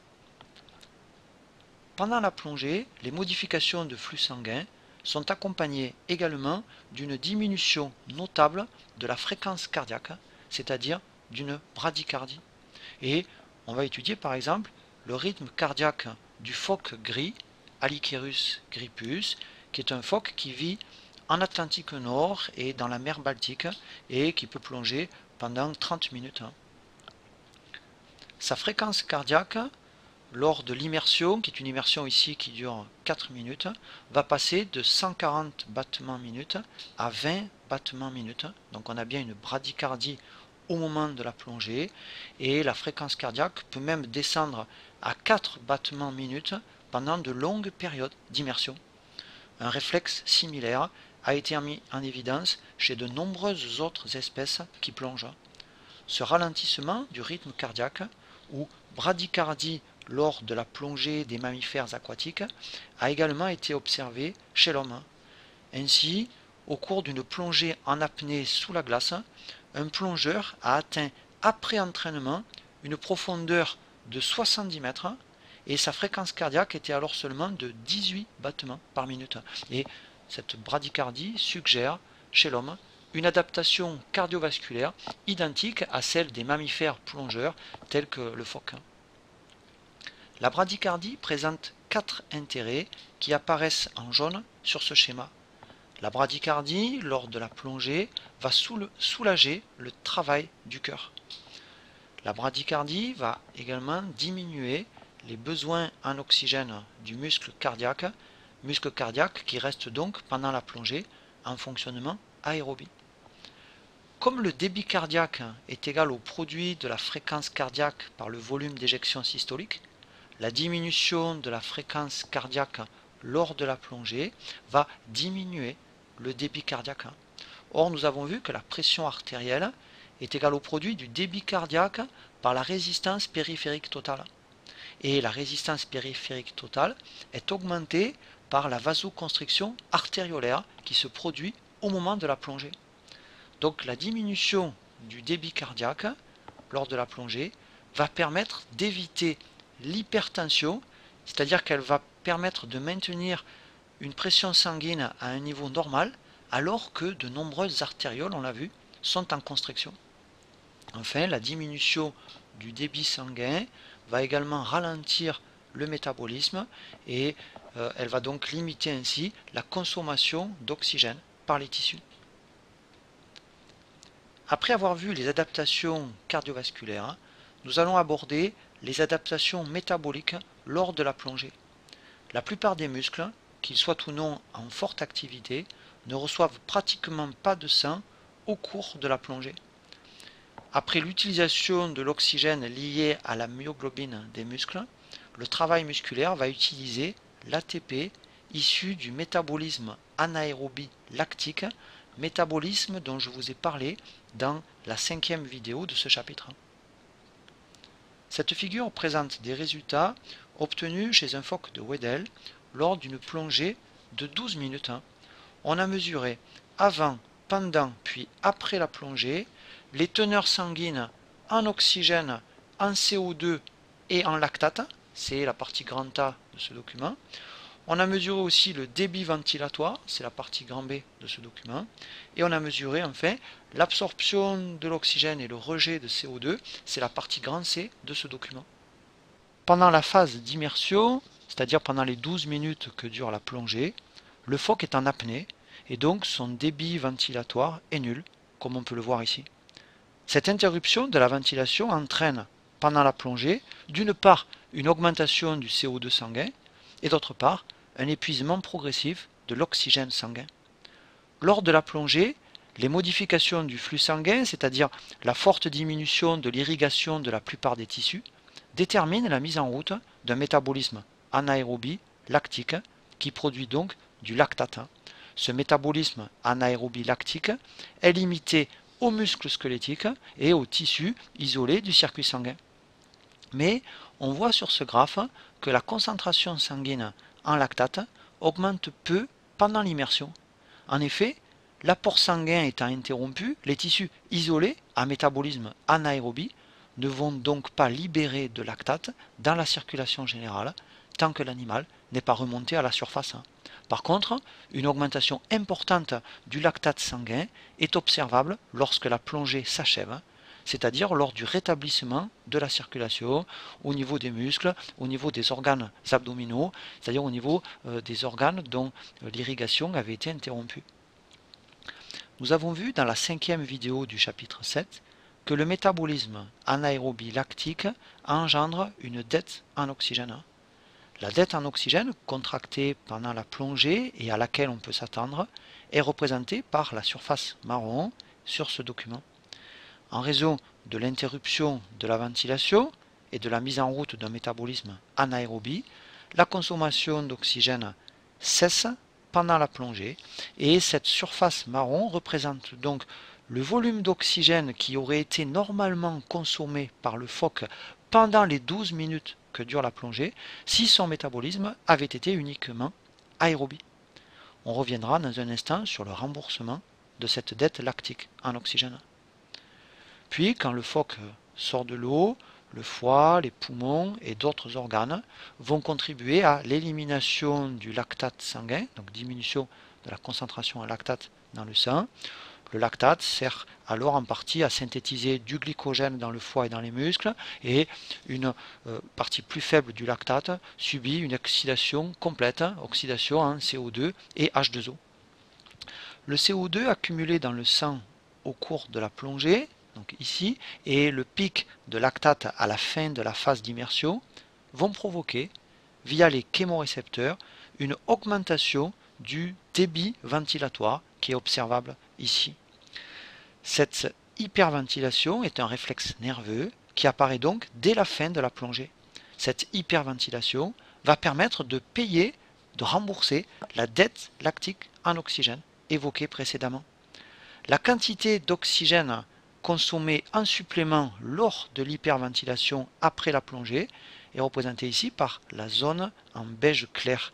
Et cette quantité d'oxygène consommée en supplément vient en principe compenser la quantité d'oxygène non consommée pendant la période de plongée, c'est-à-dire pendant la période de métabolisme anaérobie. Cependant, si on compare ces deux aires du graphique, donc cette aire qui correspond à la dette en oxygène pendant la plongée et cette aire qui correspond à la consommation accrue d'oxygène après la plongée, on s'aperçoit que cette seconde aire est plus petite que la première ici.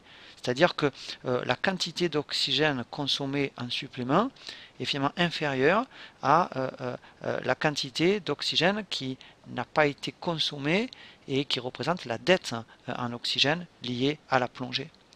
Alors, ça veut dire que la dette n'est pas entièrement remboursée. Non, cette différence en fait pourrait s'expliquer par une réduction que j'évoquais tout à l'heure du métabolisme pendant la plongée, et par conséquent la dette en oxygène contractée pendant la plongée ne serait finalement pas aussi importante que ce graphique le suggère. Notons également que juste avant l'immersion, l'élimination du CO2 est légèrement inférieure à la consommation de l'oxygène. Donc le quotient respiratoire est inférieur à 1, ce qui signifie, comme nous l'avons vu dans la 5e vidéo de ce chapitre, que le métabolisme est ici essentiellement lipidique. Notons ensuite que l'élimination du CO2 augmente très rapidement lors du retour à l'air en raison de l'hyperventilation consécutive à la plongée. Et cette élimination du CO2 est alors supérieure à la consommation d'oxygène. En effet, l'acide lactique qui est passé des muscles dans le sang favorise, en libérant des protons, la conversion des ions hydrogénocarbonate en acide carbonique et donc en CO2. Une étude comparable a été menée chez le phoque gris. On a mesuré chez ce phoque la consommation d'oxygène pendant des intervalles de temps séparant des plongées de durée croissante, donc des durées 3 minutes, 6 minutes, 9 minutes. Plus la plongée est longue, plus la dette en oxygène contractée pendant cette plongée est importante, et par conséquent, plus l'accroissement du prélèvement d'oxygène après l'immersion est important afin de rembourser cette dette de plus en plus importante.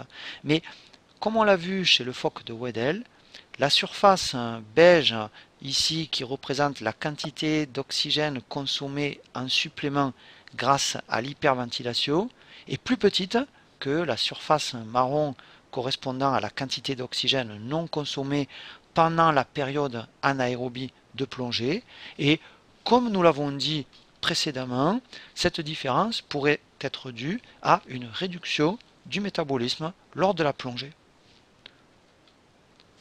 On a suivi ici l'évolution de la teneur en hémoglobine et en oxygène artériel chez le phoque de Weddell au cours de deux types de plongées. D'une part, au cours des plongées courtes, qui sont des plongées qui durent moins de 20 minutes, en moyenne 17 minutes, et qui sont des plongées de chasse, et d'autre part, au cours de plongées de longue durée, qui durent plus de 20 minutes, et qui sont des plongées d'exploration. Lors des plongées courtes, qui sont représentées en traits pleins sur ce document, les muscles squelettiques n'adoptent pas un métabolisme anaérobie, et la concentration en oxygène artériel chute. Par contre, durant les plongées longues, qui sont représentées ici en pointillé, les muscles squelettiques vont adopter progressivement un métabolisme anaérobie et la concentration en oxygène artériel reste stable pendant environ 15 minutes. Une fois ce métabolisme anaérobie adopté, le phoque peut rester sous l'eau durant 1 heure ou même davantage. Mais il y aura alors un important prix à payer. En effet, une fois à la surface, le phoque ne replongera pas avant d'avoir éliminé le lactate libéré par ses muscles, ce qui dure parfois 1 heure. Notons que les réserves importantes en oxygène du phoque réduisent d'autant la dette en oxygène que le métabolisme anaérobie a généré et qui apparaît progressivement lors de la plongée, et donc le temps de récupération après la plongée se trouve ainsi raccourci. Quelle que soit la durée de la plongée, une hyperventilation apparaît au début de la phase de récupération, mais nous avons vu que cette hyperventilation sera plus importante après une plongée longue, car il faut rembourser alors une plus grande dette en oxygène. Ce document fait également apparaître une autre adaptation particulière du phoque de Weddell. En effet, la concentration en globules rouges et donc en hémoglobine dans le sang augmente au début des plongées, que les plongées soient longues ou courtes. Et nous allons voir que cette augmentation des globules rouges en début de plongée met en jeu un organe particulier, la rate, qui constitue chez le phoque de Weddell un véritable réservoir de globules rouges. La plongée du phoque de Weddell, qu'elle soit longue ou courte, s'accompagne donc d'une augmentation de la concentration en hémoglobine dans le sang au cours des 10-12 premières minutes de plongée, ce qui évite la chute brutale de la concentration en oxygène dans le sang artériel du phoque. Lors des plongées longues, nous avons vu que les muscles squelettiques vont adopter progressivement un métabolisme anaérobie et l'apport d'hémoglobine dans le sang équilibre la consommation d'oxygène durant 15 minutes environ. Et la concentration d'oxygène dans le sang artériel n'évolue alors pas. L'oxygène consommé par le cerveau, le cœur et les autres organes vitaux se trouve compensé par cet apport de globules rouges. Lors des plongées courtes, les muscles consomment de l'oxygène et l'apport supplémentaire d'hémoglobine ne compense pas complètement l'oxygène consommé par les tissus, si bien que la concentration en oxygène diminue quand même peu à peu. La concentration en globules rouges dans les artères augmente de 50% au cours des 10-12 premières minutes de plongée. Les globules rouges, qui ne représentaient initialement que 35 à 40% du volume du sang circulant, vont constituer, pendant la plongée, jusqu'à 60% du volume du sang. C'est l'hématocrite que j'avais annoncé tout à l'heure. La concentration en globules rouges redevient normale dans les 10 minutes qui suivent le retour de l'animal en surface. Les délais ici sont trop courts pour penser à une activation de l'érythropoïèse pendant la plongée, puis à une destruction des globules rouges au moment du retour de l'animal en surface. Et nous allons voir que c'est la rate du phoque qui est impliquée dans cette augmentation de la teneur en globules rouges pendant la phase immersive, pendant la plongée. La rate du phoque de Weddell est volumineuse. Elle n'est comparable qu'à celle de l'éléphant de mer du Sud, une autre espèce qui, nous avons vu, est capable aussi de plonger pendant des temps durables. La rate du phoque de Weddell peut stocker environ 60% des globules rouges, contre moins de 10% seulement chez l'homme.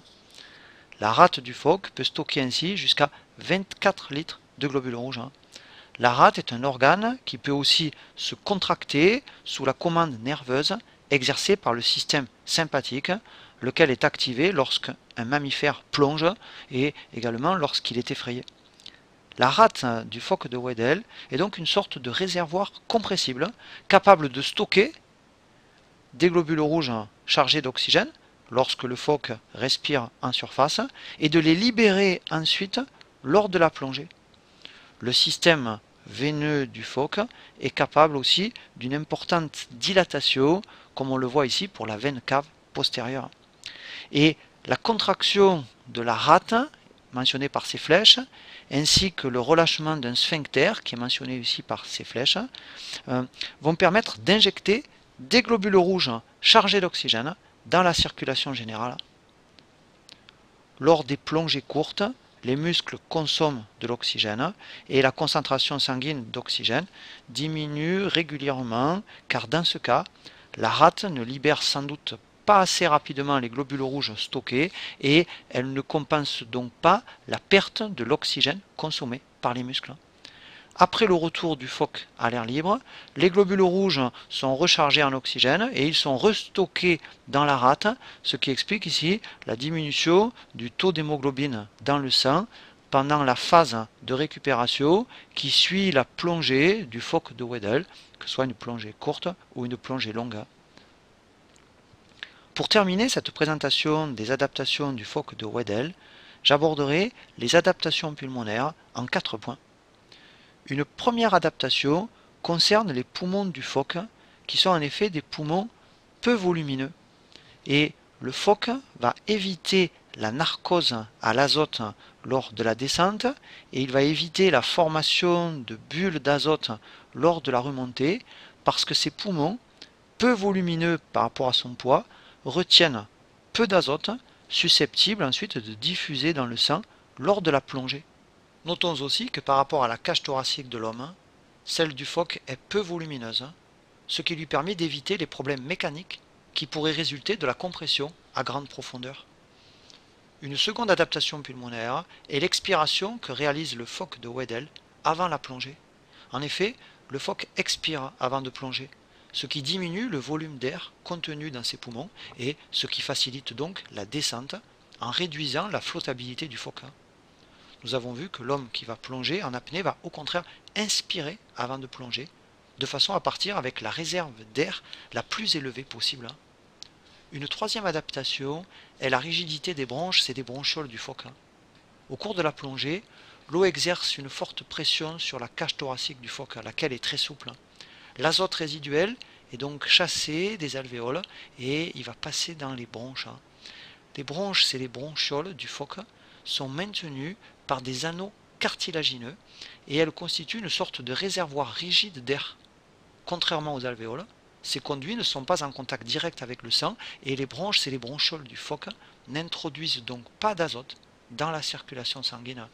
Chez l'homme, au contraire, les bronches et les bronchioles rétréciraient sous l'effet d'une forte pression et elles ne pourraient pas retenir l'excès d'azote. Le collapsus pulmonaire qui a lieu en profondeur constitue une quatrième adaptation du phoque à la plongée, quatrième adaptation pulmonaire. En effet, les poumons du phoque se vident lorsque l'animal atteint une profondeur comprise entre 50 et 70 mètres. Cet affaissement des poumons est appelé le collapsus pulmonaire. Ce collapsus permet d'interrompre le passage de l'azote dans le sang. Si on mesure la pression partielle d'azote dans le sang, on voit qu'elle augmente d'abord avec la profondeur, mais cette augmentation cesse quand le phoque plonge au-delà de 40 mètres de profondeur, ce qui indique que les poumons ne libèrent alors plus ce gaz dans le sang parce qu'ils se sont vidés, parce qu'il y a eu un collapsus pulmonaire. En fait, à partir de 40 mètres de profondeur, la pression partielle d'azote dans le sang diminue.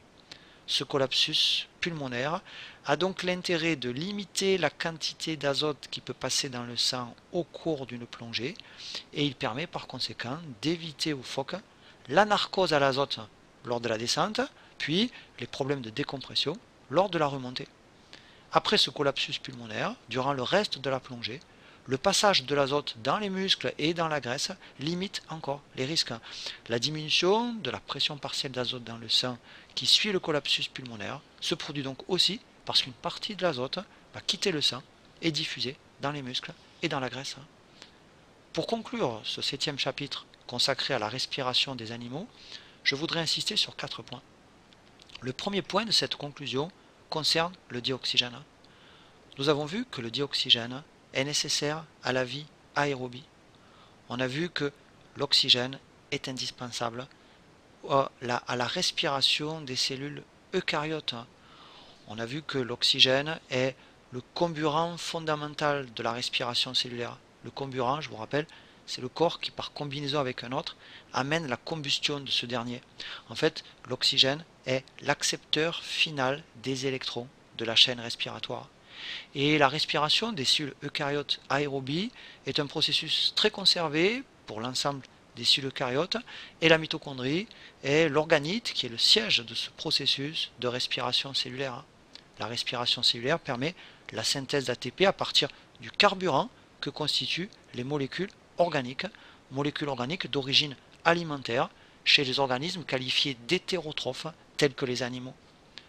La respiration n'est pas seulement une fonction cellulaire, mais la respiration des animaux va consister aussi à prélever et à transporter l'oxygène vers les cellules qui vont l'utiliser ensuite pour réaliser le processus de respiration cellulaire.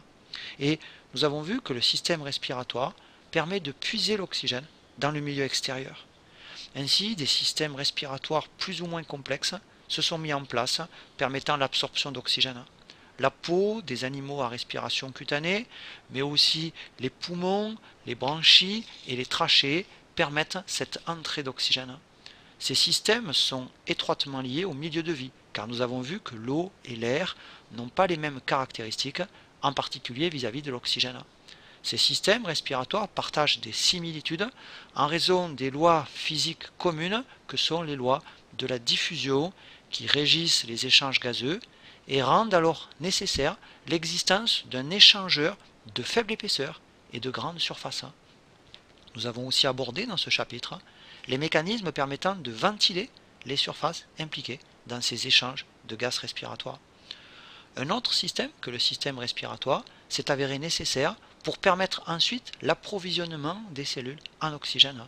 Il s'agit du système circulatoire, lequel prend le relais du système respiratoire pour amener l'oxygène au tissu. Et nous avons vu dans ce chapitre la nécessité d'un liquide circulant pour transporter l'oxygène, donc le sang, et d'un pigment respiratoire tel que l'hémoglobine. Mais il existe d'autres pigments respiratoires chez les animaux, tels que l'hémocyanine de l'escargot, qui est un pigment respiratoire qui est le plus répandu après l'hémoglobine, et le site actif de l'hémocyanine est non pas le fer comme l'hémoglobine, mais le cuivre. Une adaptation de la ventilation et de la circulation s'avère aussi nécessaire, et nous avons vu que la PO2 constitue le facteur essentiel de régulation de la ventilation branchiale chez les poissons. Par contre, chez les mammifères, nous avons vu que la PO2 contrôle la ventilation pulmonaire seulement quand la PO2 artérielle est dangereusement abaissée. Si la consommation d'oxygène est vitale pour les animaux, il faut noter aussi que l'oxygène peut s'avérer être un composé toxique. Et nous avons ainsi parlé dans cette vidéo des dangers de l'hyperoxie lors de la plongée. Nous avons vu que lorsque la PO2 est élevée, elle peut provoquer des lésions pulmonaires inflammatoires chez le plongeur et conduire à une pneumonie à l'oxygène. On peut évoquer aussi dans la toxicité de l'oxygène la toxicité des espèces réactives de l'oxygène, qu'on appelle aussi les ERO, qu'on appelle aussi les dérivés réactifs de l'oxygène. En effet, des électrons peuvent s'échapper de la chaîne respiratoire et se combiner à l'oxygène pour former des ERO. C'est le cas des anions superoxydes, anions O2- avec un point. Bien que l'essentiel de l'oxygène, c'est-à-dire 98%, soit réduit en H2O lors du processus de respiration cellulaire, une très faible fraction de l'oxygène, environ 2%, est convertie en anion superoxyde. Cet anion superoxyde est appelé aussi un radical libre parce qu'il possède un électron non apparié sur sa couche externe, lequel électron se note par un point. La présence d'un électron célibataire va conférer aux radicaux libres, tels qu'aux anions superoxydes, une grande instabilité et une grande réactivité vis-à-vis de nombreux composés.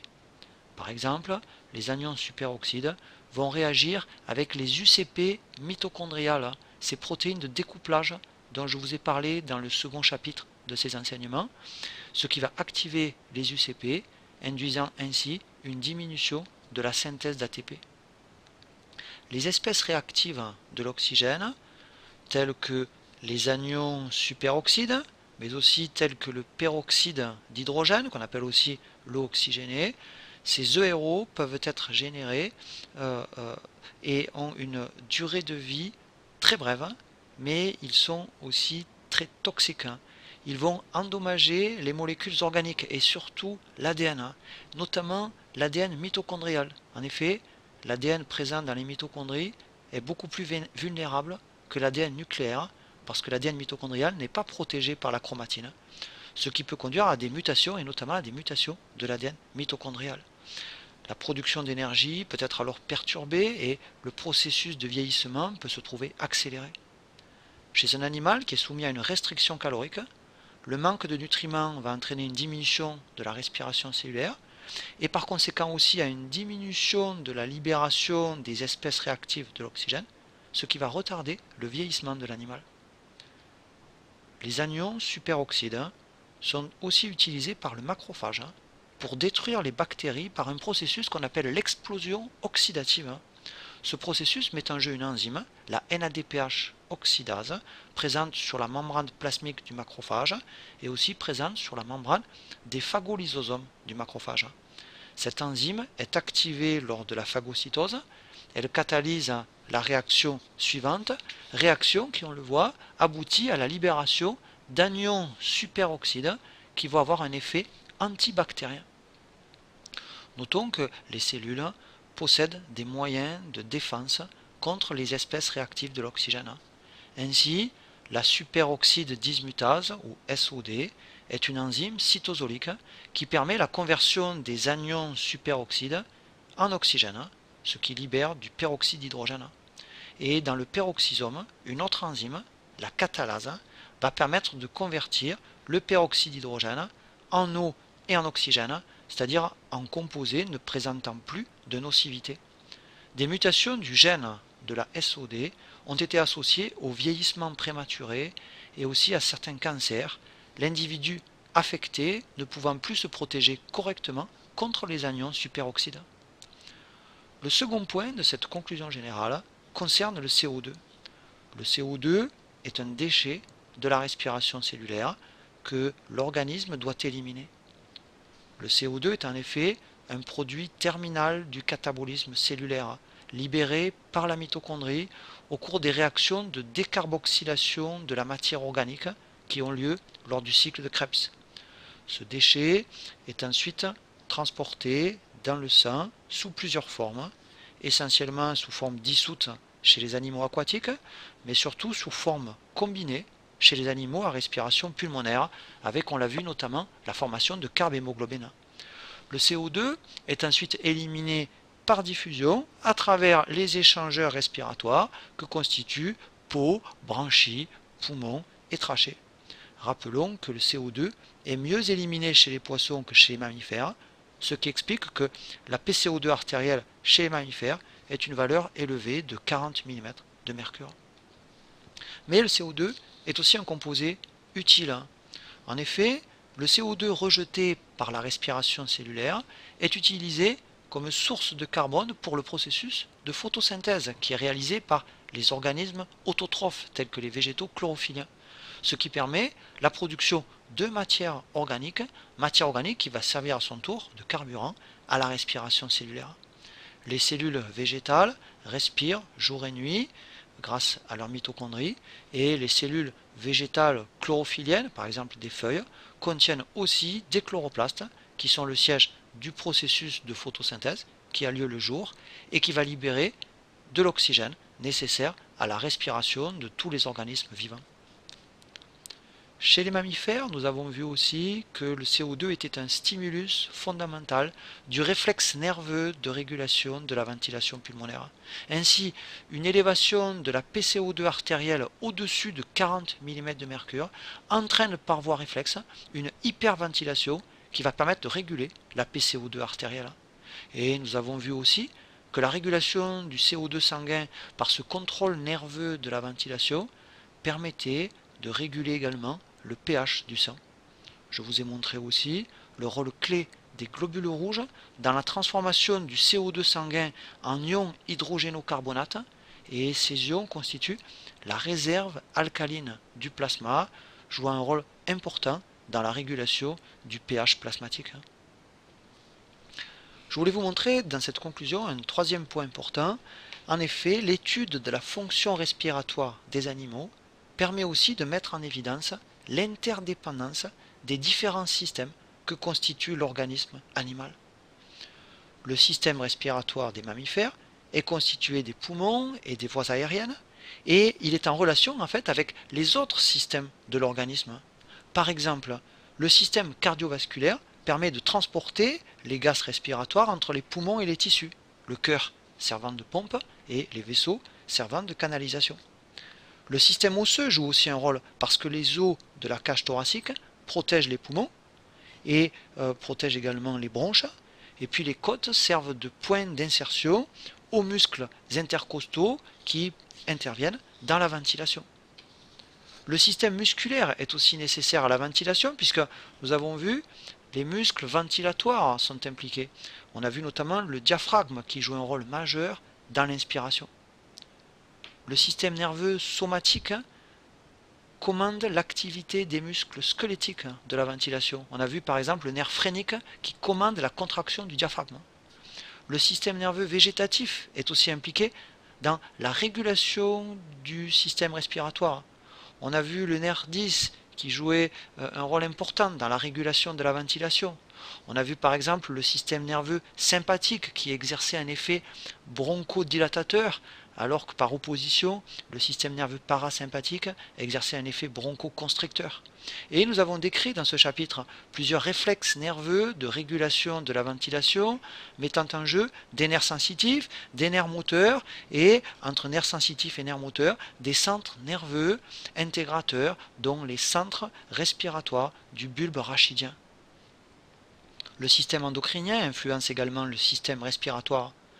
Ainsi, l'adrénaline est une hormone dite d'urgence qui est libérée par les médulo-surrénales lors d'un stress et qui exerce notamment un effet bronchodilatateur.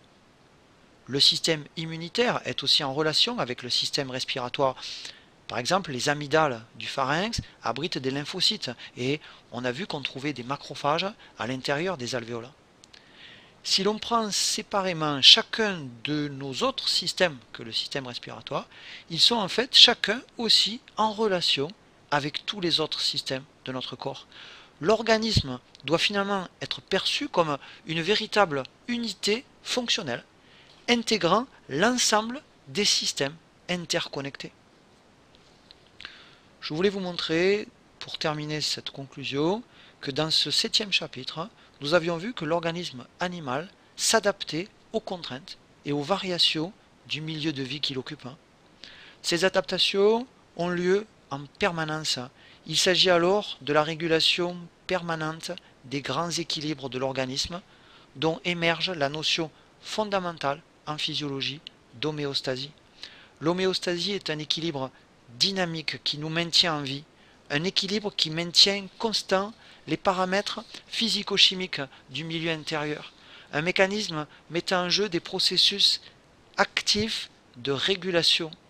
Et nous avons abordé, par exemple, dans ce 7e chapitre, la régulation du pH sanguin, mettant en jeu les systèmes tampons du sang, mettant en jeu la ventilation, mettant en jeu aussi la fonction rénale.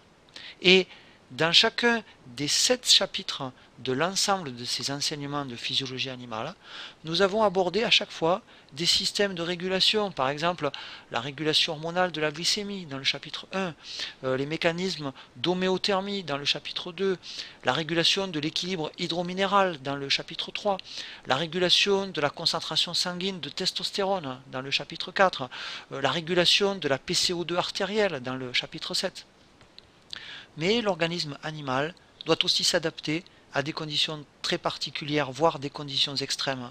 C'est ce que nous avons abordé dans les 3 dernières vidéos de ce chapitre, avec l'adaptation à l'exercice physique, l'adaptation à l'hypoxie d'altitude et l'adaptation aux conditions hyperbares liées à la plongée.